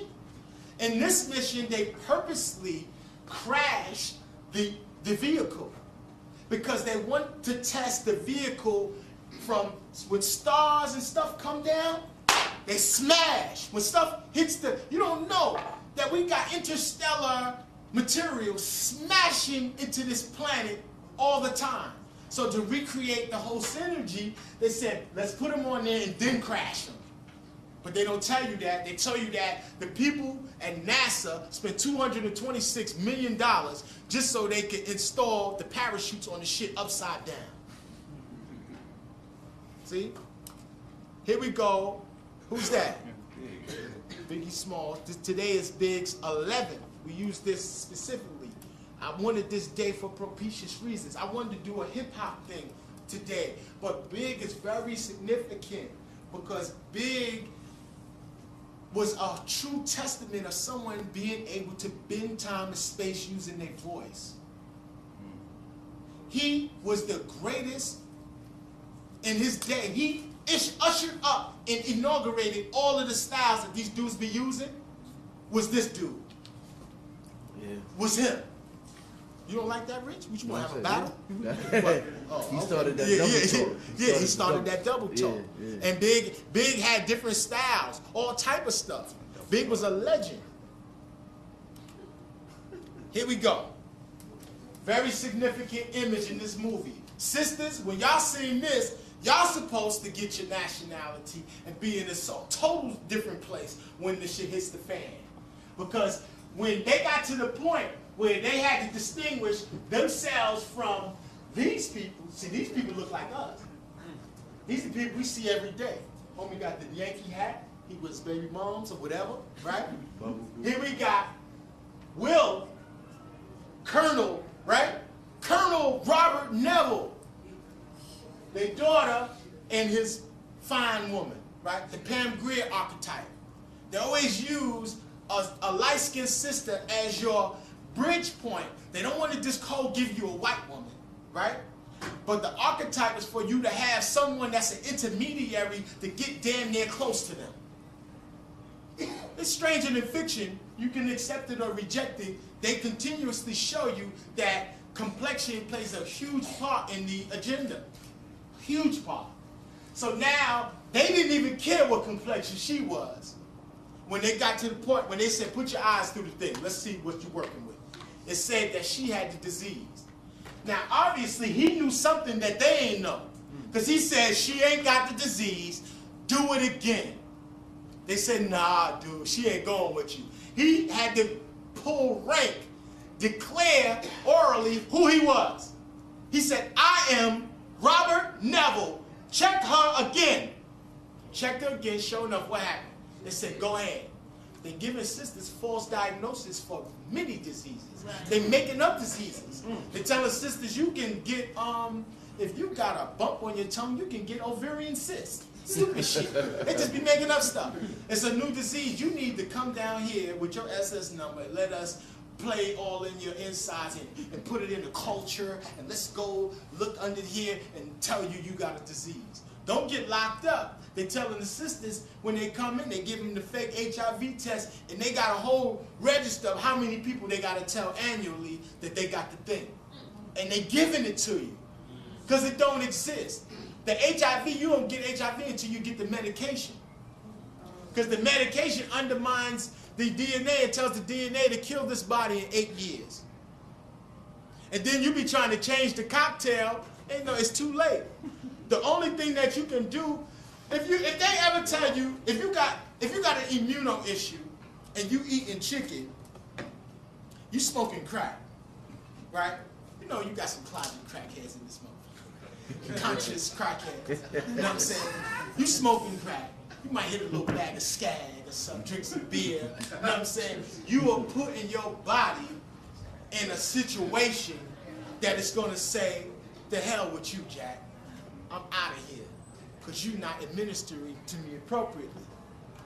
Here we have Anna, the go-between. After they killed his woman, she pulls up the Will Smith, saves Will Smith. She got a little white boy that don't speak through the whole movie. Right? Ethan. No, his name is Ethan. This is the new family without the sister and your baby. Right? Because the movie I Am Legend, they showed you, they played Bob Marley music through the whole movie. Bob Marley music in the hyperdimensional sickness of the Caucasus, he made the movie, was to show that when we keep playing Bob Marley music and he keeps experimenting on white folks, right? The music in tandem with the image of the lion, let's load up with it. Here's the I Am Legend. See if, what the I Am Legend? I want y'all to see the ritual. See if they load up, G. Hold up. What is this, Paul? We just hit at it, right? See if it's in the yarn. Where's this fish? Who got the movie at home? in the movie, and Rich told me something deep. Rich told me, he said, yo. Okay, beautiful. You need a copy? Yeah, you got one? Beautiful. And Rich told me that the girl Anna named, you remember she said that she was going to Vermont, right? In that movie, what was the, you said that there was a book called Sundown? Sundown Town, yeah. Sundown Town. Anna meant Ain't No Niggas Allowed. Ain't No Niggas Allowed means Anna, and that was the place where they people were being evacuated to, right? And it was where at? In Vermont, Virginia. In this movie, her name is Anna, and she's going to a place called Vermont. Right? They play so many games, they get real. Go ahead. That's why this week they threw out the alternate ending. They threw out the alternate ending. Not only that, he said he didn't know that they had the ending that they put in the movies. He found that out when he went to the screening. Right. Remember, I was there. Right. And they came out kind of bewildered because he's like, that's not how the movie was supposed to end. They shot the ending that they just threw out as the alternate ending, of which, you know what I'm saying, he got into it with the producers. You know what I'm saying, the original ending, he died in the joint. You know what I'm saying, with I actually with the entity. Looking at it, yeah, but there's a different ending. The alternate, not the one that they shot. The alternate ending, he like befriended the white people. He saved the white girl. He injected the blood in the white girl. The man that came looking for the white girl, it's you know the glass that was that they were separated from. He made the butterfly sign on the glass. The white dude. So once he made that sign, Will started thinking, and he thought to get the blood. He opened up the doors. The other white dudes was about to attack him. The head white dude said, "Nah, hold back, stay back." So Will brought the white girl out, put the blood in her, brought her back to life. He grabbed the white girl, and they just bounced. Now, that's crazy. Yeah. Now, that's the alternative ending. Which was the original ending. Which was the original ending. That's crazy. They switched it on him. They switched it on that. They switched it on him. Hold on, let me. At the screening. That's super crazy. Now, this is an artist's depiction of the Temple Number 1 event. Now, when did they hit the comet Temple Number 1? Oh, right before Katrina, I think? Nope, they hit it on July 4th of 2005. Why on Independence Day? Why? It reverberates to their whole system of numeric sorcery. July 4th, 7-4 is 11. 7-4, 1776 is even deeper because when you go into the number 1776 is a Kabbalistic anagram for many, many tickle absharim. Who knows what that means or where we saw that? Many, many tickle absharim or aparsin. in the book of Daniel. It's beautiful. In that book, it says that the writing is on the wall. 1776 equals many, many tekel upharsin, or upfarsin. It means the writing is on the wall. Right? So the writing, when they say 7, and I'm going to tell you this later in a whole other thing, where you can do something to get 1.776 out of 666. I'm going to tell you now. Go to the I Am Legend movie, to the gas station scene, and look at the price of gas behind it. Don't read the gas prices this way. Don't read them this way. Read them down. The first line of numbers say 666. The last line says shalom. It says, what's the code number for Shalom and Solomon? Always remember, it's 375. Or the mix of those numbers, 357. Right? Now, next image is, this is the area of temple number 1 that they said was the blast point, where they actually hit the what you call it, the comet, to expose, so they say, to expose the water that perhaps is on it, or they wanted to make the cosmic soup. This is their explanation. What the explanation is, let me just say this. What the explanation is, temple number 1 was before Katrina. It was the precursor for Katrina. If they could affect that, they could affect what happened in the next. It's deep. Every planetary body external to this planet is a holographic expression of who you are. If they can not address you on that level, then what's their next alternative? To create or enter into the external reality and aberration. It will reverberate down into you on that level. They call it temple number 1. Why temple number 1? Biblically, temple number 1 was destroyed, rebuilt in 480 years. The secret of the 480 is that's the amount of time it takes for the sunlight to hit the planet in the form of minutes. Now, I'm about to do a class where it's going to be a no-holds-barred class. It's going to be small. It's not going to be in these venues. If you come to the class, I'm going to tell you where it's at. In the class, and I'm going to blast out the email to those people who are interested. The way to let me know if you're interested is to blast me back with the email. Then I tell you where the class is going to be. The class is going to be no holds barred. I don't care if you just know a little bit of Kabbalah.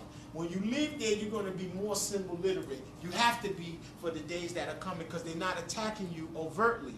Here go the Wu symbol for the brother. Here go Vantage Point. Awesome movie.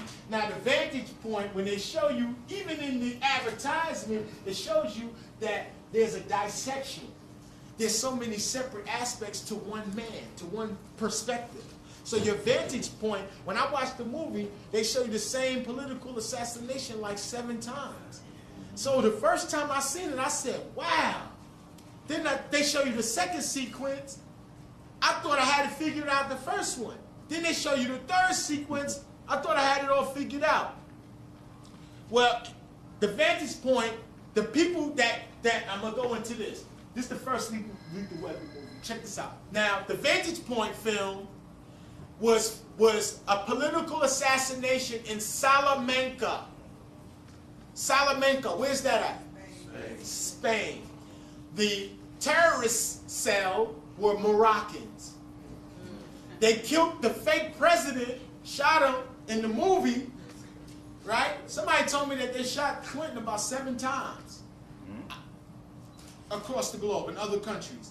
You never know. They tell you anything. They tell you Benjamin Franklin invented electricity, that the Pilgrims and the Indians was holla, cool. They used to bust it up. You know what I'm saying? They tell you all type of bullshit. You know what I'm saying? So what makes you think that if they murked the fake president in another country, that they would tell you? Right? The fake president gets shot by a Moroccan cell of dark-skinned Arab-like dudes that were speaking Spanish. Right? This is like a sleeper cell kind of thing. It's like almost that they had to go to Spain just to pull it off because Spain is an authentic place of jurisdiction. Spain is an authentic place of jurisdiction. When they went to the president was residing on the 5th floor. They represented the 5th floor as a V, right? The V symbol. When they go up to the room, the people around him in his cabinet, they pulled a stunt and made a terrorist dude kill himself. They said the words to make him turn on was "make me proud." Pay attention to those terms. You might hear him again in another movie. He said, "Make me proud." Then the dude blew himself up while they was telling the president, "Press, just tell us right now, this sign here, let's bomb these. Look, we got the satellite cell right over this little group in Morocco. We can blow them up right now. Let's do it." President was like, "No." You know what he says? He says, "Morocco is the most peaceful country in the Middle East. That is our country of a peaceful country." He kept using the word, what? Peace. Going back to what? The treaty of what? Peace and friendship. Now, oh, hold up. How you go back, son? Let me show you this. Now, check it. This is the first movie. These movies is classics. I love these. All three of them. They was good, right? In the 80s, they were good. They good movies. They don't push out these kind of movies no more. Lethal Weapon. Which one is lethal and which one is the weapon? He got the weapon. He must be the lethal one. Here they go, juxtaposing you into the equation. They have to immerse themselves with you to have a place of stasis. They have figured it out. There's no way we can be here without them. Let's go so far as to become them. If we can become them by first letting them accept us here, right? Then perhaps we can begin to eradicate the external Then they can empty out the consciousness which keeps this black body temple going, and then they can start supplanting into it. Then if the white boy can take a black body, he would, to operate through this world. Eventually, in one of my fictional stories, I'm going to start writing fiction. I got a story where we figured out that the Africans was controlling the whole world in my story, right? All the politics, everything, it was the goddamn Africans, right? Guess what? The brothers figured out that there was something in one of those stools, them like Ashanti stools, that predated the shit is from the cosmos. The Africans were sitting on it all the time, controlling the world and didn't know it. They found out, some brothers from the hood put them on, they destroyed the shit that was in there that controls the white folks. All the white folks dissipated and died, and then we never stopped fighting after that. Y'all want freedom so bad, but if the white boy say, you know what? We all committing a mass global suicide because y'all complaining. We don't want to be here with you niggas anyway. And they all kill themselves. All of y'all will go crazy. Because there's no one here to govern us. There'll be infighting. You know what the first thing we'll fight about? What we going to do with all these half-breeds? Then you have a class of niggas that'll say, let them rule us. Their fathers in them ruled us. Then you have them niggas, the blacker than black niggas be like, nah, fuck that, kill everybody. You know what I'm saying? I'm blacker than black. I ain't got no governmental structure, so what? We just go kill everybody, just be black. We black. Right? That's what's going down in Africa with the fake shit. We got our independence. Under hip-hop. Yeah, oh, they're using hip-hop in Africa now as a tool of political advancement.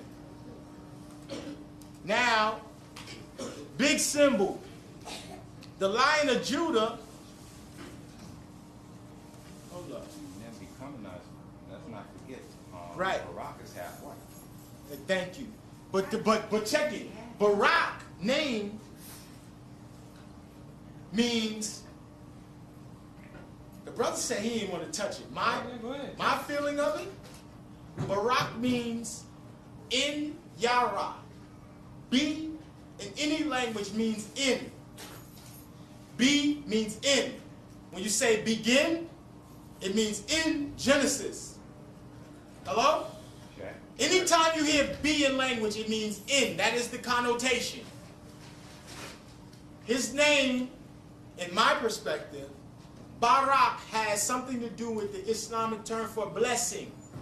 But what gets caught and lost in translation is Barak means to bend at the knee. And niggas thought I was crazy when I said broke back mountain was a play with words, telling you to break at the knee and genuflect.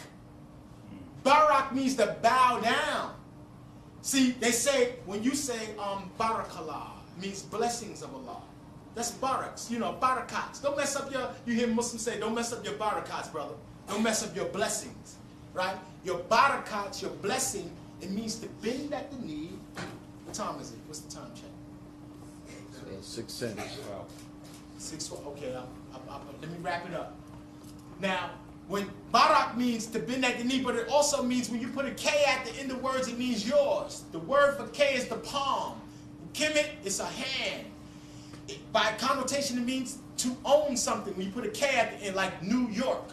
York means yara, means fear. K, your fear. Nu means we in language. Nu, when you say nu, it means we. York, fear. Your fear. Right. Barak is in yarak, in fear. In bending, in genuflecting, in bending. And he is Tom Beck from Deep Impact. Because the Beck, all you got to do with the Beck, when you spell Beck to call, all you got to do when you spell Beck to call is to add the resh right here. To make it Barak.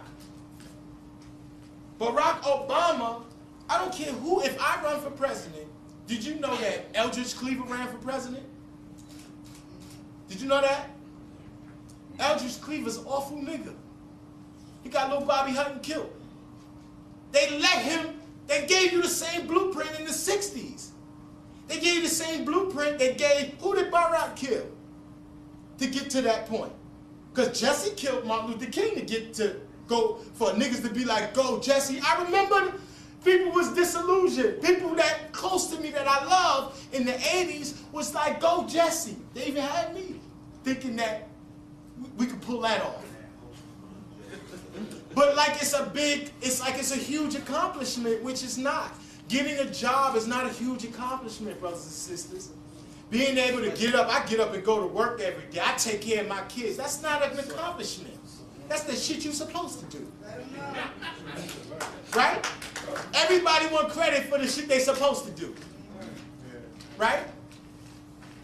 Now, in the I Am Legend, they used, I wanna go and show you the movie. You go and look at the movie. Look at the part where they go in, when Will Smith is chasing the elk, right? The memory engram feature in that scene, they did a lot of branding in the movie. They were branding so much stuff. They branded the next movie with Superman and Batman. You remember that? Yeah. They'd show you a trio. It says trio, for like the phone trio. It says trio, and then while you're sitting there waiting for Will to shoot the lion, what happens? Here comes the trio. Remember the brother was speaking about Leo? Who comes? The lioness comes and does what? Eradicates the elk. Then coming with her is who? The lion and the cub, right? Who has Bob Marley's album called Legend? The album is called Legend. The whole soundtrack is to I Am Legend is Legend. Then they show you the Lion of Judah, because now they manipulating Judah to be a representation of Jew. They use your faces fronting like you. All you got to do to create the word Judah is put a Daleth in Yad-He. After the vowel, put a Daleth there. It's Yahudah. That's how you say Judah. It's Yahudah. The symbol of Yahudah is the lion, because the Yahudah is the symbol of Leo. Now, change the tape. Go ahead, change the tape. Take it from. Did you see the Hebrew letter? Huh? Huh? It's a Tau. Tau, I told you in the beginning, means cross. Cross means kill that nigga. Cross means sacrifice. Motion is like this. It creates a vortex. Motion. When I stop it, it creates a cross. When you put spirit on the cross, you kill Jesus. See? When you want to get to a point, an agenda, what do? X marks the spot. In language, whenever you hear ta ta ta ta ta ta, that ta sound means where something is. T denotes where. It gives the context of where something is, because X marks the spot. The T, how we write a T? Like this? Or like this? The tau is like this. Tau is actually a resh, or excuse me, a daleth, the door, with a yod descending from the top in swift motion down here to culminate here. Now, when Will Smith bled from the top of his head into the water, it was right before the dawn, right? Before the dogs came out of Grand Central. Grand Central Station is a huge Masonic lodge dedicated to the god Mercury. Go there, you'll see it. There's nothing in the north. There's stations in every Masonic lodge. 3 major ones, but there's nothing in the north. Go to the station, there's nothing in the north. They have an eastern balcony, western balcony. If they wanted to do a grand session, they could do it right there with thousands of Masons in attendance. You know what I'm saying? Grand Central Station is the illest artifice because it's also an amplifier. It comes straight 5th Avenue, run into it, and then it goes down into Washington Square Park. But it all starts at 120th Street and 5th Avenue, out of the water that's coming out of the mountain at Mount Morris Park. There's an electromagnetic low coming out the rocks at Mount Morris Park, and then they have like limestone pillars that amplify it down 5th Avenue, where the ritual was going down here. Then when you get to Washington Square Park on the 5th Avenue side, it's a man there wearing a fez behind George Washington, holding a book of law behind George Washington's head with a fez on his head made of a castle. He lived across the street from Washington. Thank you! Robert Neville lived across the street from him. You see? See how far it goes? How far are they willing to go with it? And Obama, when he came to New York, yes, sir. My brother was there. He did his speech right there in the park. At Washington Square? Exactly. Wow. Right there, right across the street. Wow. From now. He said he wanted Will Smith to play him in his life story. Oh, he gonna play the assassination. And I got Will Smith as president already. And I think that Vantage Point is the movie that is telling us the Salamanca and Moroccan theme is the black man. That's the more assassination thing. Right. Right. And then check this out. Who saw the movie Shooter? Yeah. What was he practicing on? He was practicing on a can of soup called Dinty Moore.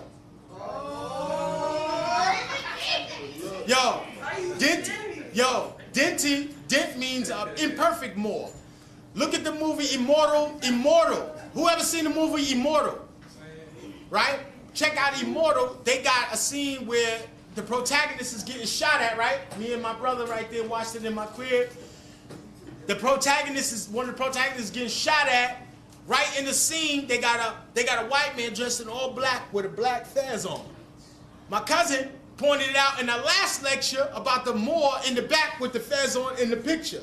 Now, a movie set in 310 to humor. What is a movie set? The word set means what? It means to put shit there. I set this here. You know when your mother put something down, don't touch my stuff. I set it here for a reason. A movie set, they put everything there specifically. Go ahead, Paulie. The most significant is the TV show 24 when they're trying to kill the black president. Yeah. Right. And they kill him with a virus. They kill a black president with a virus. They try to kill him with a virus. They kill him with a shot, but they try to kill him first with a virus. Right. And now look how they killed Bob Marley. They put a nail in his boot. They couldn't get him no other way. They tried to hit him up. He performed like right after that. It was like, my enemies never wait. I ain't gonna wait. Know what I'm saying? But they was trying to kill him because whenever you get to a certain canopy in your message, when they get to read like okay, this nigga done went too far, right? They iconicize you. They make you into an iconic figure. They got niggas walking around with Shay shirts on that don't know Shay. Yeah. People into all this black culture. If you was back then, you can see that being black back in the 60s and 70s, that shit was hard. You had to make some decisions. You had to define yourself. Imagine people that was Muslim in the 60s. You know how hard it was to be a Muslim? A black Muslim with the Honorable Elijah Muhammad. You know how difficult that was? You know what I'm saying? With all of the social pressures. So now, the Lion of Judah entered the film as Bob Marley to reverberate the legend, the whole legend scheme. I don't know what that is. Okay, here. National Treasure. Now, who was that told me? Oh, Isaiah said, he said, now look at the torch in homie hand. Now, Liberty gets her head thrown in the other movie, right? But here it is. He's got the torch of liberty in his right hand, but he's holding the Book of Secrets in his left, right? Now, in the Book of Secrets, the president tells him, listen, I never seen the book myself, but do me a favor. Go to page 47 and tell me what's there. Here we go with the number 47 again. Then in the movie, it says that Albert Pike sent 2 missives to Queen Victoria, right? Informing her about where the World Trade Center was at. I just made that up. I'm just where the national treasure is at. But I made it up, but I want you to watch the movie and you look at how they anagrammatically, how Bruh showed us the Weinstein, WTC, how they put it encrypted into it. And then look at when they went to the mother and said, the guy, oh, did you know that the guy that killed Abraham Lincoln was the most successful actor in America? When he killed him? How's that for Hollywood? He was a secret society member, the Knights of the Golden Circle, who their job in tandem with the Ku Klux Klan was to reinvigorate the Civil War because they were disenchanted dudes from the South. That was like, hell no. Know what I'm saying? So now, oh, check this out. In National Treasure, he has a map to a secret cannabis like cave down under the president's someplace in Vermont. Was it in Vermont? It was someplace where they tricked him to go. Remember they said, no, we can't put him there. We got to put him there because this is the only place I can kidnap the president. But he presents the president.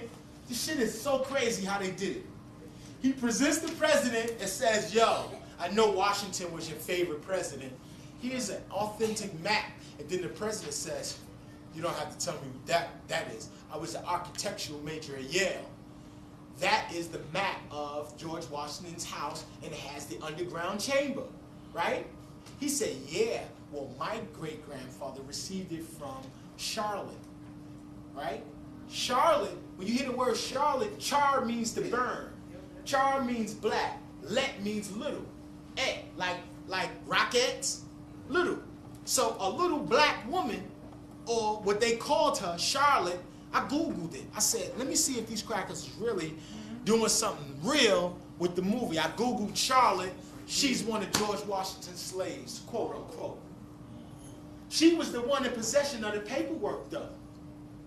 She was the one that gave homie's grandmother the paperwork saying, yo, this is where underground chamber is, which shows you how to get to the national treasure. You the national treasure. In the movie, they get locked up inside where all the treasure is at. Then to get the way out, they gotta find the current of water, which way the current is going. How do they find the current? He go in his pocket, pull out a dollar bill, and drops it in the water. He said, hey, I found it. Now what's going on with our dollar? They now orientated in the film the current to come from Mount Rushmore.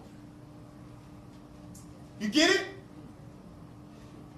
We locked in Mount Rushmore. Hyperdimensional thinkers, come to the table. We locked in Mount Rushmore. We're trying to find our way out of Mount Rushmore. We got to find the water current. His father says, I know how to find it. Pulls out $1, drops it in the water. The water goes that way. That's their way to freedom. Follow currency. Gold. Jurisdiction is established by sacred sites. The sis told me last night that the indigenous people, the leading chief from Mount Rushmore, took a stick and put it into the ground and cursed Mount Rushmore. Mount Rushmore is not supposed to have their faces on it.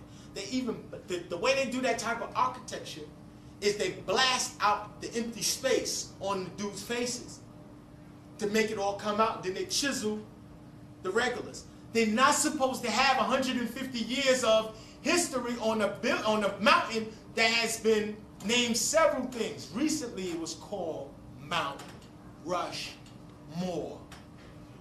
Recently, within the last, from the turn of the century. Go ahead. Also, when the movie came out, the Lakota, in the physical reality right now, the Lakota actually went down to D.C. and renounced and got rid of all the old treaties, which were 33 treaties, and told them, you ain't honoring nothing, we going back to our own indigenous structure. And in fact, anybody that got land on our property, any property on our land, we putting liens on it. Right. So right now, the Lakota Nation is actually calling for indigenous people to link up with them. Now, if it's a military maneuver, on their behalf, I don't know, but it's actually in existence right now. Who knows what this is? This is a festival the Shiite Muslims do. It's called Ashura. They commemorate or remember the death of two brothers, very instrumental in Al-Islam. And there's different lineages of Al-Islam. You got the Al-Islam that comes from the Sunni Orthodox Islam. Then you have Sufi spiritual Islam. The Shiaism is the Islam that has traveled from the birthright and lineage. So when they had the two brothers in Vantage Point, you remember the two brothers? Was Hassan and Hussein. One brother was going to save the other, and they killed them both. They were both killed in battle, yes? That commemorates the death of Hassan and Hussein. And each year they do a festival where the men and the boys, they cut the head and they allow it to bleed. They also have a thing where they beat themselves. They beat themselves, almost like the Inquisitor. Okay? I want to speed through. Check this out. Here's the guy who made up the Batman, Kirby, right? I believe it's Kirby, or it's the other ones, two guys. But one gets all of the credit, then, peace, bro. One gets all the credit, and then one started just recently getting credit, right? Now, here we go. You remember this in the movie? In I Am Legend? I said, what the hell this come from? A Superman movie. I said, the first thing I said when I seen this, I said is going to have fun with this shit here. Because I see it go up top with the comic books. Open up a whole new vortex for people who've been collecting for years to let you know they've been preparing the kids for years for where we at now. You go read the comic books now, they're talking about everything that's going on now. They're talking about the national ID card where the superheroes got to register. Right. Here's Cesar Romero playing the Joker. The Joker is a very spiritual symbol because it comes from, I'm sorry, I got to skip all this shit. It comes from... You pass keep the legends, Joker. Look, I want to show y'all this. Victor Hugo's The Man Who Laughs. This is where the Joker comes from. He was an abused person in the story who got both sides of his face cut so he has a permanent smile. Right? As a result of that traumatic experience, he just becomes an awful cat. You know what I'm saying? So now, here we have, who saw the Golden Compass? We're going to talk about that too. Here we have, in synergy with the lion, they have created the image that Bob Marley is synonymous with Judah, right? You got some West Indian brothers, you tell them that the Messiah, Selassie I, the Messiah is Bob Marley, right? Some of them be like, hell no, how you gonna be the Messiah and your daddy white? Who's this? Mark Hamill. What's he famous for? Luke Skywalker. Luke Skywalker. What else? He's the first person to do the voiceover for Batman in the cartoon. He was Batman's voice. They hyperdimensionally put different agendas into play with the exchange. Here we have Lethal Weapon 3. Both of them got guns, with Joe Pesci in the middle. Here, in the first movie, Danny had the gun. Now Mel got the gun. Now look who he pointing that sucker at, and the sucker loaded. If y'all ever had a pistol. Cotton back. A lot of niggas be so angry, ain't never had a gun. Who you gonna kill when the shit pop off? You gonna remember what you seen in the movies? I pop the top, right? Because it's gonna get to a point where you're gonna have to have an armed struggle. The very bottom, and all them kids that y'all be seeing in the street, that you be seeing with their pants hanging off their ass, and they be having that diddy bop, and they be coming through like this, and you be like, what the hell is their problem? Right? When the shit hit the fan, they're gonna be the ones there in front of you, making certain that they don't violate. See? We be thinking that consciousness always have to talk slick and look cute and wear fancy dashikis and look, cultural.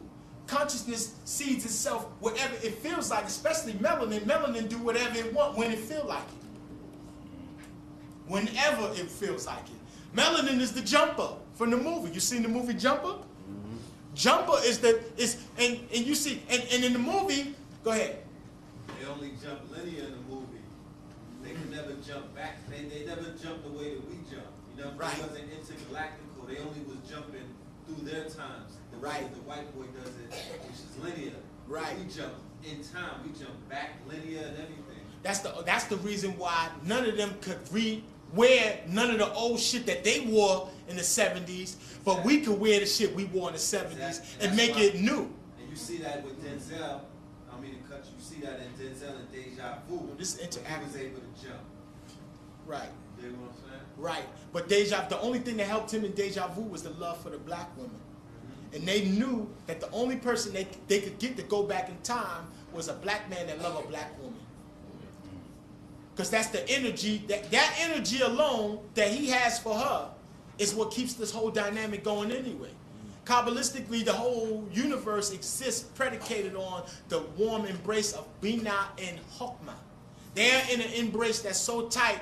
Pre-Torah Judaism, the Haggadah, and all those legends that come out of Judaism, they always say that Adam and Eve was in one body. One face facing the other and the other facing the other. And then they were split in asunder from the back, right? In creation. And then became separate fold. You had asked, did Barack have to kill? Yeah. We didn't finish up. Yeah, well, he probably killed somebody. But I heard Barack was an awful bastard over in his hometown. They had a lot of people that didn't have no heat. No lights. They had a lot of foul stuff going on in his political district. That is the big sacrifice for every. When I was in prison at the year 2000, people think brothers in jail be playing. A God named Just God shut down the whole system. He preemptively started sending out the word to people leaving jails, getting on the bus to go to other spots, shut down the whole system on the year 2000, right? I was in the max joint, Coxsackie, with all the prisoners, 35 years, 40 years, 25 to life, ages from 16 to 19 years old. Only a few adults sprinkled out. So it's gladiator school. But when the shit hit the fan, all them little babies was in their cell holding it down, right? You know what they did? They sent a dark-skinned Spanish-speaking nigga from Albany, relocated him to that jail so he can go as a double agent and go on every tier and gallery and tell them in Spanish and in English with his black ass, right? Saying y'all the only jail in the whole state still doing this. Everybody else is back in child, doing their time, right? And that When the whiteys was coming up there, brothers was like, oh, you forget that we in jail anyway. What you gonna do with us? Right? You know the socks that you wear get made in the penitentiary? You know the stray jackets that be in the insane asylums? The pajamas you wear, the boxes you wear, the strap around the boxer? Why you think, yeah, Corecraft. You ever seen the Cisco trucks? Yeah. The Cisco trucks is killing them off the prison industrial complex. Okay, what happened? Okay. Oh, okay, you gotta keep going. Okay. The computer hibernating, ain't this some shit? Okay. Now, back to Heath Ledger. If you ever came to my house and I was dead, right? And you be so silly as to call Paul, hey Paul, I'm in the house, Ahmed's dead, right? And Paul says, oh, okay, fuck it, let me call my personal security so they can go down there and assess the situation, right? When they get there, right, they gonna lock Paul up. They might lock my ass up too, because I'm dead. They be like, I'm locking you up too, right? You ain't supposed to be in the same room with him dead, right? Now why? Because it's Heath Ledger. Ashley, what's her name? Kate Olsen? Mary Kate Olsen could go send her personal security to come to the room to see the boy, and the boy is laying on his stomach, sheet pulled up over him, right, with drugs strewn around him. A few weeks earlier, they asked Jack Nicholson, they said, Jack, are you happy that Heath Ledger is playing the Joker? He said, absolutely not. He was angered. He said, I'm going to be something that I never was in the interview. That's angry. Hell yeah, I'm angry I'm not the Joker again. Right? And then he said, I warned him. Go online, I ain't lying. He said, I warned him. This is his official statement. He said, I warned him. Then he tried to qualify it and say, I warned him about the Ambien. The over-the-counter drugs, Ambien, right? People are saying that this role, if you've seen the trailer for Joker, I did not know that that was Heath Ledger. He got so into this role that he was possessed by the franchise, damn near. Know what I'm saying? In order for you to be, in the military, they got something called total control. I can see a movie director doing that to the actors, making them go over, take 1, take 2, take 46, take 51, until you get it right. Come on, get it right. You got it right. What they do is they walk into the person, break down the psyche, and each star walks away less than who they were with each movie.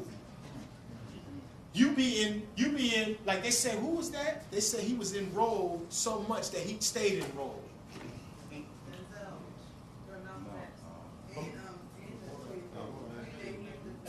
Malcolm X, but Jim Carrey, they said Jim Carrey is really stupid. People that be around him, that's a funny crack. I remember him from Living Color, right? And Fire Marshal Bill, oh my God. But people say he's really stupid though. Like he stays in character. The acting is a whole machine, and what they try to do is to create and make you into a star. Do you see the absurdity? To make you a star by association, to say that you're a star means that I have to look at you from up high for guidance, because that's what we do with the stars. So they made the stellar world come down to the physical world, and now we're following these stars. So did you see Jumper? In the beginning of Jumper, it starts, he's on the top of the Sphinx. Right? You seen it? Yeah. Y'all didn't see it? I seen it too. They go into how he became a Jumper when he first got cognizant of it. Who remembers in the 80s when kids used to walk on ice, right? And they go down under, but they drown, but they're not dead. Remember that? So many cases. It was so evident. In the 80s, it would happen all the time. That you be submersed in the cold, it freezes you, but when the people was coming out of it, they was coming out of it with powers. In one place, you be developmentally, you have to start over again. But you have access now to a whole different corpus of spiritual stuff. The dude linearly jumped from going under into a library. Twice he jumped from there to a library. Then another scene, he becomes an international banker. He's jumping all over the world, taking the currency from all over the world, and then the shit made me think that he was the one that created all of the bullshit in the world with all of the jumping, and this Samuel Weathers, a good guy. Said, you ready, True? Almost? All right. This is what we're going to do, Mass. We're going to take a 15-minute break, and then we're going to come back. All right? Hold up, y'all. Now, this is what they did. They did, like Philip said, a bunch of linear jumps in the future. There was a part where he was sitting down, watching the television, the news, right? Yeah. And he seen Katrina. Yeah. And he sat there and turned the fucking channel. He turned the channel. That ain't got nothing to do with me. That's what he said. And kept letting it go down. If you had the power to go someplace and transdimensionally pull the people back and forth, you know what I'm saying? Now, as you can see, we had a large number of individuals speaking, because in my paradigm, there's no one star per stage. We are trying to inaugurate for the community a whole new set of people, including you. If you have something significant to share and that is going to broaden our horizons and make us think outside of the present paradigm, you are more than welcome to present. All right, you hear that? And we are to always consistently patronize establishments like this that are doing this type of work, because this type of work is almost unheard of. You know what I'm saying? So with that, we're going to take a 15-minute break, but when we come back, this historical, and I was privy to a sneak peek. The God ain't show it all to me, because he know I'm a jewel thief. I take your shit, remix it, and be like, yeah, legend, right?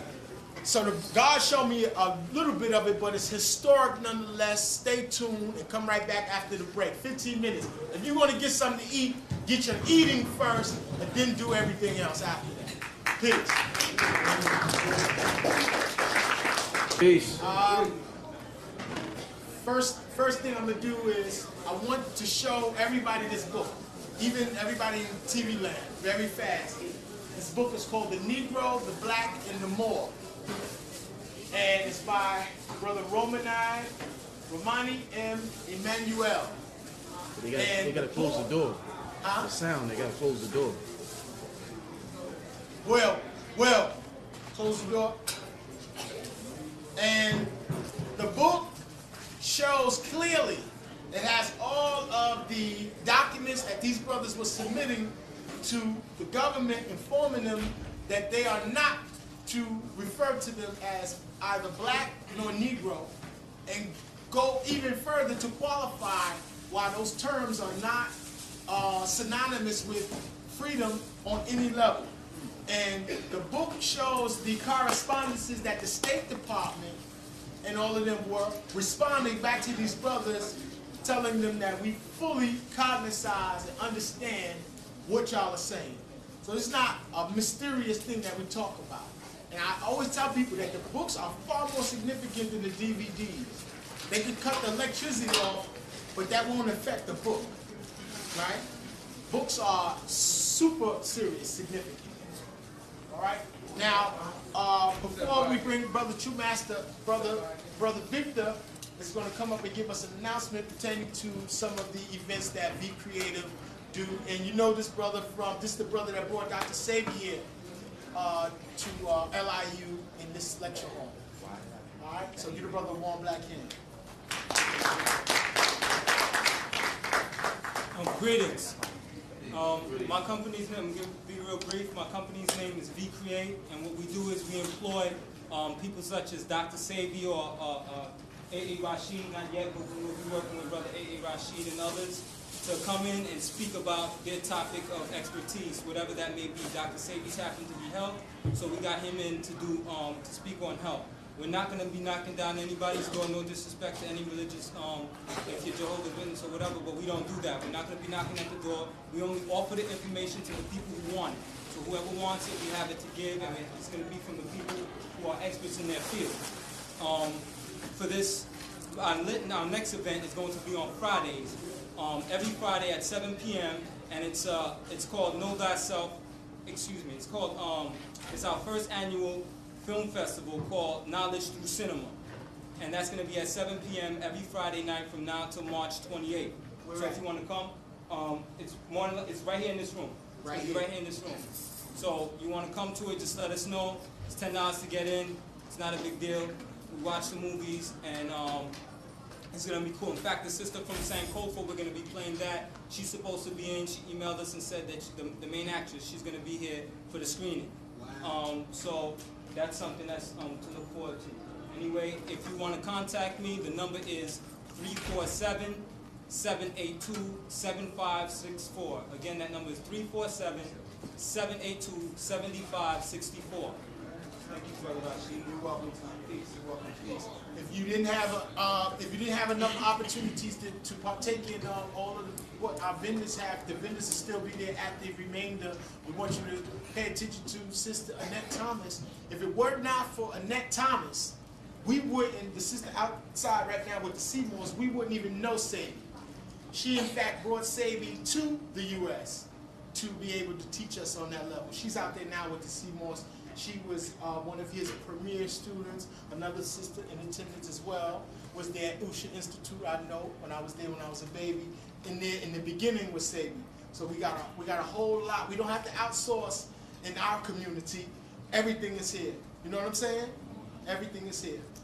Without further ado, I'm gonna give the floor to Brother True Master. He's going to bring someone else, brother, up to introduce himself as well. He's going to speak briefly. So give our brothers a warm black hand. Usher them up.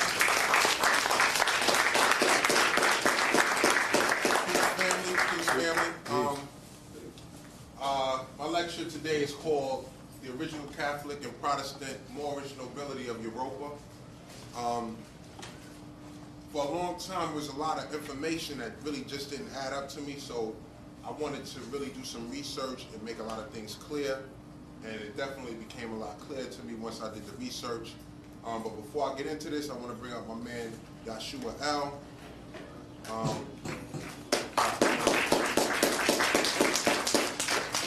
I've learned a lot from this brother right here. Me and him are kind of like sparring partners. We go back and forth, and we share a lot of information, and we like to think we inspire each other on different levels. So, y'all, you know, good afternoon, family. How are you? Peace. Peace. Hotel, Islam, and so on. I'm going to do my best to get straight to the meat and the potatoes of one of the reasons why I'm here. I just got off the plane. I'm on a worldwide assignment. My job is to unite the world's currency. Who speaks this language right here? We all do. We all. Okay. This right here cuts through everything. Even the Creator deals with energy, commerce, contract, whether it be verbal, whether it be covenant, whether it be through blood, whether it be through gold, silver, dead bodies, living bodies, heavenly bodies, bodies under the earth, bodies under the sea, you name it. So, I didn't just want to talk, I also wanted to show that I speak a language that even if I didn't know how to speak English or any other language that we speak, all I had to do was just pull out something that I know that you speak. And then, you know, the contracting would begin.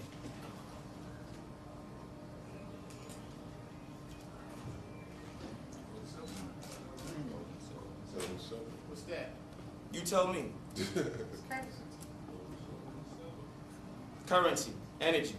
Now it could come in plant form, it can come in food form, it comes in forms that we either use, ingest, or whatever, but it's a form of communicating to show that I need something from you and you need something from me, so let's hammer out a deal. Even if there was a language barrier, we understand this, right? So, no matter what race, religion, color, or creed, the whole world intersects in a vortex known as commerce. Wherever you see the word covenant, you have the word contract. So, long to the short, in a more condensed level, everything that we've ever read, anything that we've ever written is written in a form known as verb fiction. All the nouns in any language on planet Earth has been modified by verbs and adverbs, and verb is motion. So when you put a noun in motion using adverb, verb scenario, because all nouns are person, place, and thing. Preposition. Right. If you don't have an article and a preposition in front of your noun, you modified the noun. When you do such a thing and put it through the mail or put it on money, it becomes worldwide fraud. And the order has been given to snatch up all modified language on all forms of money worldwide. And people will be shot, killed, stabbed over what we think is money. Whether it be the fiction money or whether it be the gold and the silver, either way, it has modified language on it.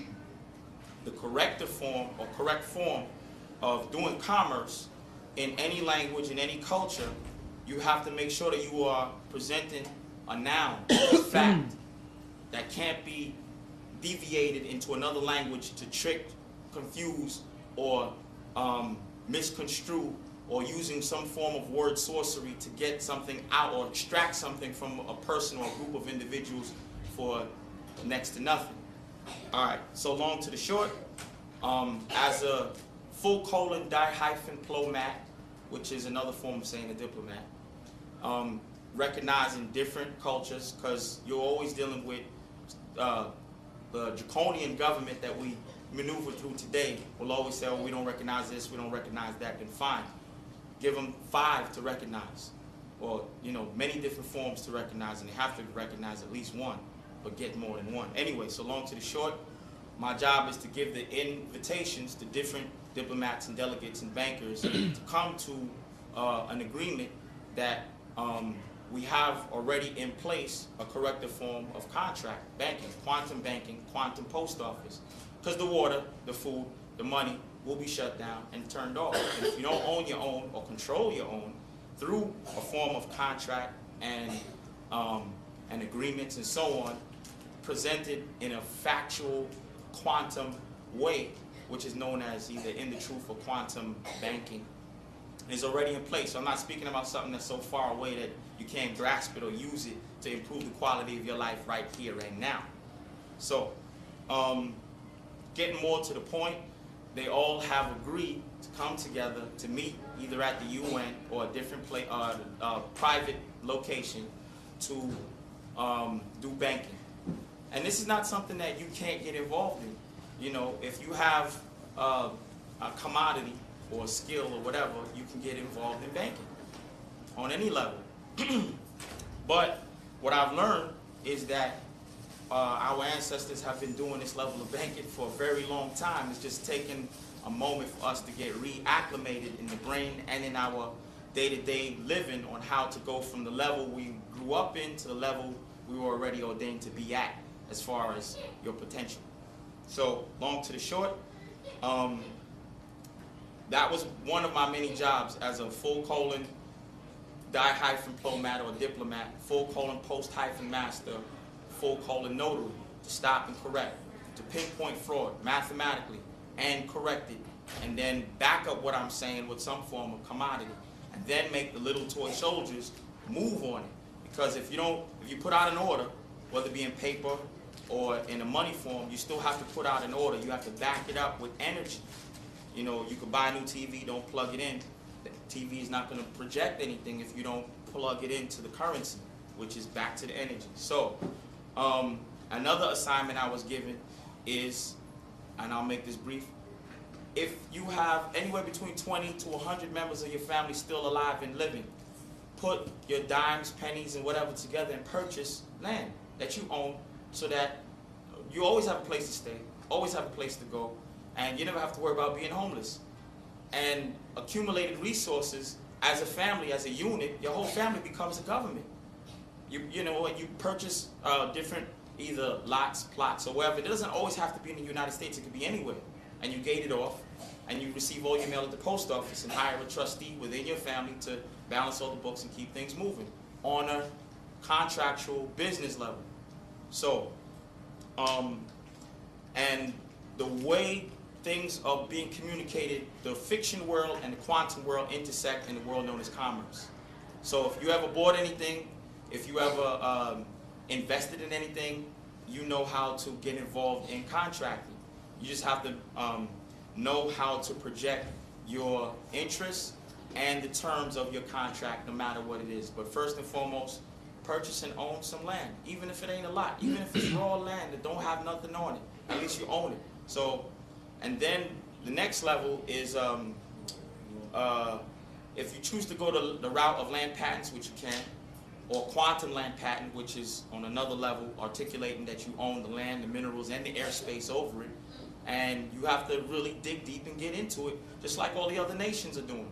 And they've been waiting for us to, and there's a seat at all of these tables, already have your names on them. But if you don't step into that spot, then they just give it away to somebody else. I know I was there. I go to the, you know, where all the different delegates and whatever. Some of them duck me because they know that certain changes they want to stop or they want to slow it down, but you can't prevent it. It's like trying to stop sunlight. It doesn't happen. You know, it doesn't actually make sense to try to do something like that. So I came back and I had to deliver all these different invitations or scrolls, if you will, that have contracts written in quantum with a stamp backed in pure silicon. Silicon is what the computers, cell phones, and all of that stuff. Silicon, I should say. This is how it's pronounced. Say again? Said it's intelligent. Silicon grows. It grows. It moves off of energy. Whatever energy you put into it, it responds. This is a stamp backed in a pure commodity. This flag over here, some people ask me about this flag. This flag is the flag of the contract. All right? And the reason why there's a spirit is because this actual martial law. And when it's martial law, they're not going by any other. When I say they, I mean any individual who claims to be operating on any form of law. It's all at the whim of the chief and commander. So if he chooses not to operate on one law and switch to another one at moment's notice, he can. And you can't really fault him for it because it's war. And then the next stamp is backed in pure gold. It's a triangular stamp. And it's registered with the Unity-States of the World, World Corporation and the Universal Postal Union in Bern, Switzerland.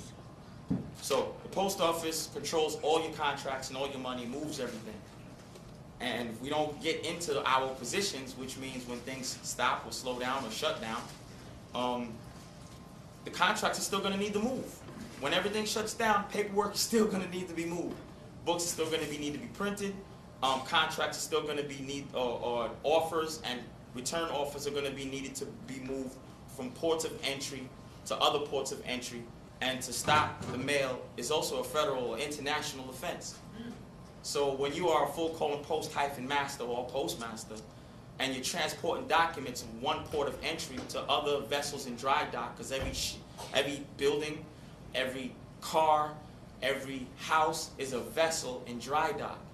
It's you know, how can I put it? It's like a ship that's been pulled over into port because the laws of the sea is being used on the land, and you're not really on the land when you're on the street. You're on the high seas, and we're on a body of a heavenly body floating in a sea of space. So, and Christ even walked on the water, right? Meaning because he knew the law of not only commerce, contract, but the law of the sea. So, long to the short. Oh, and David Windmiller, who was the spokesperson for quantum language, is dead. I have his death certificate here. They killed David Windmiller? Well, he's been chipped up since 2003 when he went to go see the Rothschilds. We'll discuss that later. Wow. When did this happen? Well, my spirit read it, and I saw him and dealt with him eye to eye back in 2003. He admitted to being a fraud and a fiction here in this document, and I called him on it. I know, I used to be one of his students. And we're gonna deal with that at the UN, because he's also contracted and beguiled a lot of other diplomats and a lot of other bankers. And my job is to pinpoint it, find out who, what, where, when, why, and how, and stop it and correct it. Yeah. Where was he in Florida? Where was his error? Where was his what? His error. Was it intentional? No, it was intentional. I have it right here in writing. I have the CD on the computer where we have the audio file where he admitted to being a fraud and a fiction in the well of the court, in front of all the other Shriners, Masons, Jesuits, and so on, and all the other dudes and all the other people that hold positions in high power and pull strings, visible and invisible. So he admitted to being a fraud and wrote his name also in fiction, claiming to be a fraud, and then try to jump back into the land of the living again. You can't do that. Only way you can do that is unless you box up all your fiction and name it and label it as artwork. Because if it's fiction, right, you modified all your nouns using verb fiction, which we all were taught how to read and write using verb fiction, which is fictitious conveyance of language, but more to the point, you can box it up, all things in a box is an omission. Doesn't count. It's there, but it's not there. So if it's in brackets or in a box, it's artwork. And the only thing that makes people emotional or make a move or give up their children or give up their house or give up their car or give up their life is artwork, right? If you ever seen art or in form of something that's beautiful projected in a box, and if it motivates you to do something, whether it be rape, kill, steal, or murder, or make a baby, or have children or build something, it's artwork. But you can't fault someone for doing it unless they damaged another human being. So if they chose to, give you something for your artwork, it's just another form of contract, but you protected everyone from the word sorcery or the fictitious conveyance of language inside that box. So I know my uncle was kidnapped for 12 years, a very famous graffiti writer named Sir One. And that's the same judge that was over his case, freed Slick Rick. And I notified Charles Rossetti, George Bush, Colin Powell, John Ashcroft, John Snow, you name it, the whole slew. Communicated with them in fiction and in quantum. And they said, all right, we'll let them go. Just make sure your nephew don't write no more paperwork. Even I was kidnapped. But it's not about me. I only got into it because I wanted to help my uncle, and then I wound up learning a whole lot more to it. But the point is, how does all of this improve the quality of your life? Stick to the basics and knowing, not only your history and our story, but the basics is this. Commerce. Balance your books. Get out of debt. Get into real commodities, whether it be food, land, gold, silver, or whatever, and your children. Those are the most precious commodities we got. And don't argue, especially on land that's not yours. You're dishonoring the whole family. Don't do it. Take up the discussion on some land that's yours. Have your babies on land that's yours, so that you control all that is going on. In 2009, pick up another language between now and then and stop speaking English around them because they presume that you got a contract with them. Start speaking through your translators. If you're ever in court, the best thing you could do is don't speak English in court because they can't even go forward. They can't move. They're crippled because you're not speaking their stuff. They got to bring in a translator. They can't. I've seen it. So I hope I was able to at least put a couple sparks in you to motivate you to at least get up and put whatever's important to you in your face, study it day in, day out, and improve the situation and the quality of your life. And with that, I'm done.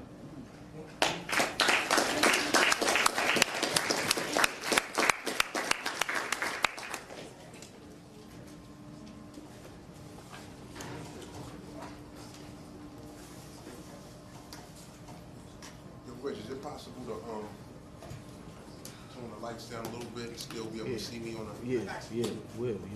So I couldn't do it. I don't know how to do that. I had to pick black over here.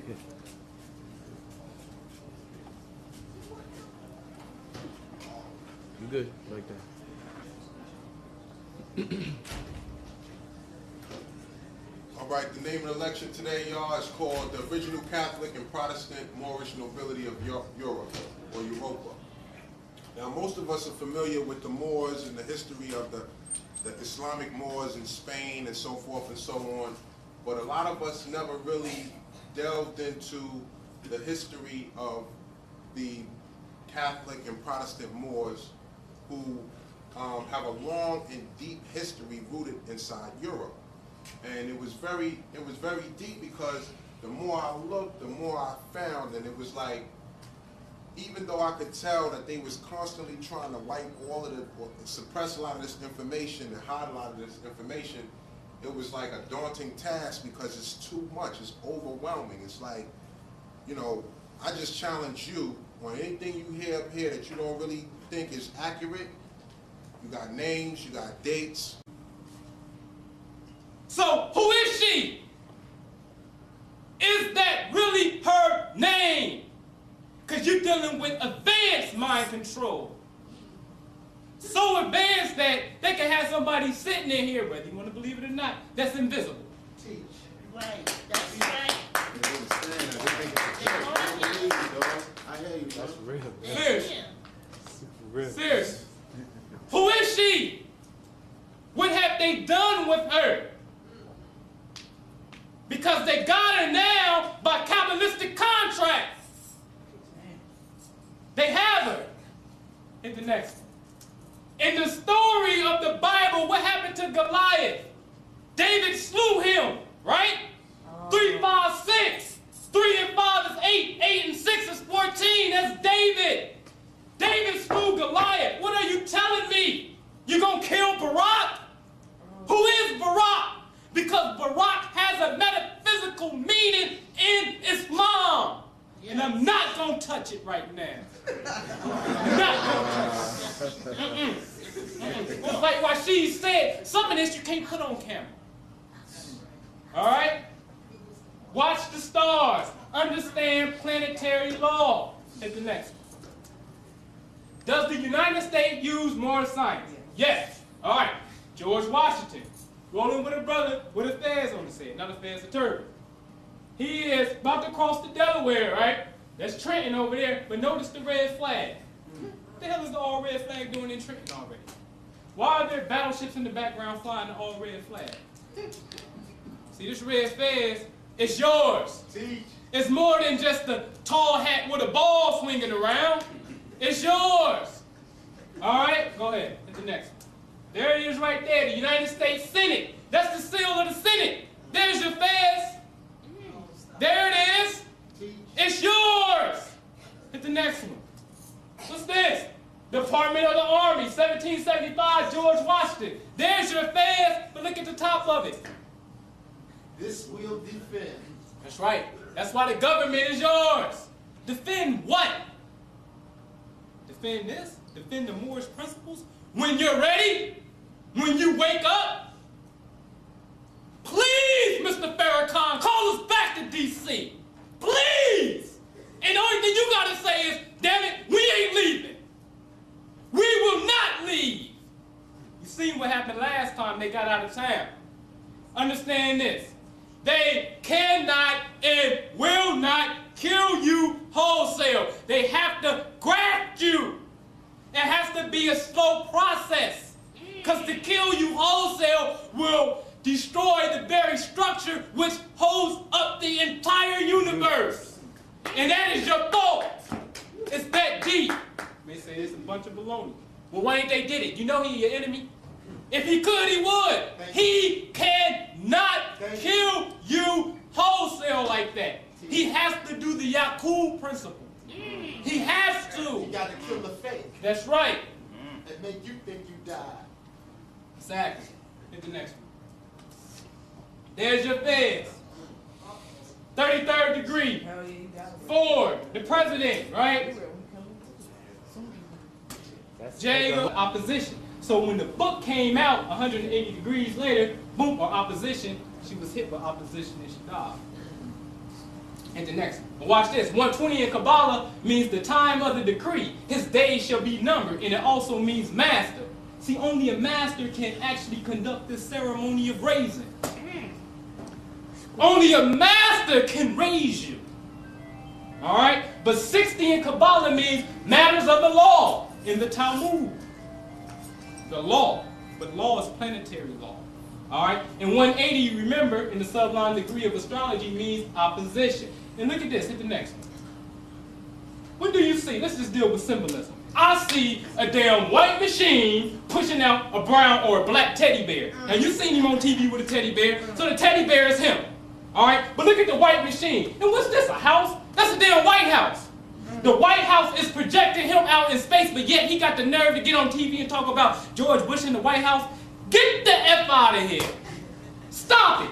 George Bush and them don't care about us, but they're the ones that's projecting him into this reality. In the reality that they're seeing. They still made it more famous. Mm-hmm. Definitely, because he got raised. By sacrificing his mother, either unconsciously or consciously, but he did it on an astrological and Kabbalistical contract. Because he don't understand the math of your name. Like Rashid said, if you don't understand your name, you done. You done. Allah got 99, you got 99, you better flip them.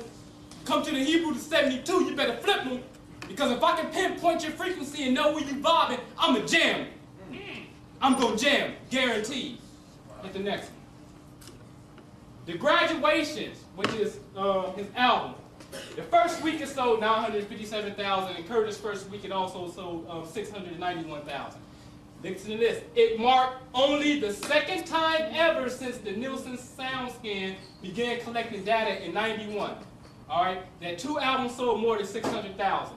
This event actually occurred for the first time in 91 when Guns N' Roses released Use Your Illusion. Huh? Use Your Illusion. And then when they released Use Your Illusion 2. So the first week sales totals of Graduation and Curtis have outsold the first week sales totals of Guns N' Roses 2 albums. 2 albums. Now, like they said, they started SoundScan. So what they want to be out there is what they will put out there. But 2 albums is symbolic for the 2 numbers. The 2 numbers is what? 1991. And that's 9/11. Stop playing. 1991. You're dealing with the multiple of 2, the variables of 2 numbers. All right? So what they say in all reality, 9/11 is an illusion. Not that illusion that it didn't happen, but it was a spiritual sacrifice that was happening, and like Rashid would say, certain portals have now opened up. Hit the next one. Remember, 60 is the Talmud. Now look at this. The Graduation running time, the length of the CD was 51 minutes and 17 seconds.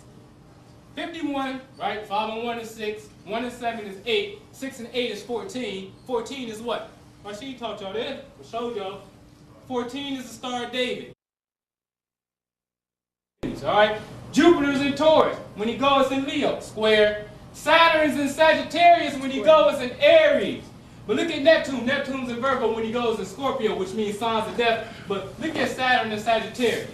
Hit the next one. What sign does, or what part of the body does Aries rule?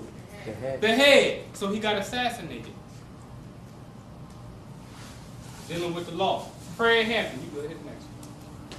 Same thing. Sun in Virgo. It goes in Sag. That's a square. Moon in Cancer. Right? When he goes, it's in Libra. That's a square. Mercury in Virgo. It's a Sag when he goes. Square. Venus in Cancer. When he goes in Scorpio, but it's a sign of death. But look at Mars in Libra. That's an oppositional placement because Mars belongs to the first house of Aries. So 6 signs later, it's over there in opposition, which is war. All right? Saturn's in Leo. That's an oppositional placement at birth because, again, Saturn is the home of the 11th house. So that alone would tell you at birth, watch out for law. See what I'm saying? The law, because Saturn represents law, the law will be in opposition to you. Look at the placement of it. Let's read the energy. Neptune's in Libra.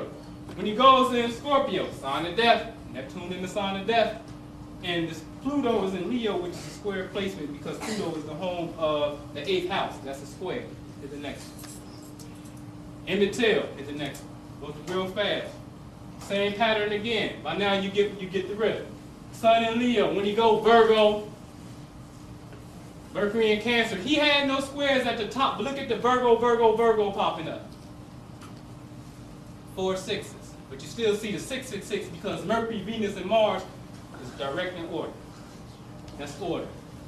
So you get 666. Not only did you get 666 and Big and Pac together, and Pac by itself, you get it in Emmett Till also when you look at planetary law. The next one. Raising Kanye. Watch this. Raising Kanye, this is a book by his mother. But notice these squares. See, I'm talking about squares in astrology. And the master wears a square. But why the hell they got squares? And to raise somebody, you speak in a certain language, if you know what I'm talking about. All right? Hit the next one. Donna West, his mother, is a Cancer, right? The next one. She was born on 7/12/49. Cancer governs the chest, breast, elbows, and stomach. What did she have done to her? Breast reduction and a tummy tuck. So she was going against the divine law in which she was born. Ain't even got to dig no deeper. But watch this. Go ahead. Now watch this. This is the book. This is the album. This is the death of his mother. The book came out 5/8/07. Kanye and Curtis 50 came out on 9/11, right? Now, the death of his mother was 11/10. Now, 5/8 to 9/11 is approximately 120 days. All right? 60 days from 9/11 to the death. So we get the mystic numbers of 120, 60, and 180. Hit the next one. And that's the synchronicity of 3, 6, and 9. Yes. Yes. Yes. And also, notice that since it's 180 days, remember 180 degrees is what? The beloved one. So his number of his album is actually 14. Go ahead. So again, understand that Neptune in the 12th house. Go ahead. This is called the Temple of Learning. This is actually, you get the next one, the Thomas Jefferson building at the Library of Congress. And remember, Thomas Jefferson had a Holy Quran. Remember that? That congressman that sworn in, I think he was from Maryland or maybe the DC area. He came in on the Quran, and the head of the library had to go through a secret tunnel with the Holy Quran because it was so old. What the hell is the third president of the United States doing with the Holy Quran? So ask that question. See, I'm going to touch on some of the features. Go ahead, here's the next one.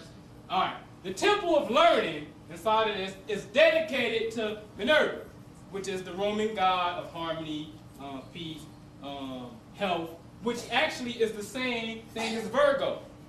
So they say they got over 24 monuments dedicated to her when you step into the Thomas Jefferson Library. At the next one. But before you go there, outside of the library, you will come to this fountain. And this is her uncle. Minerva's uncle is Neptune.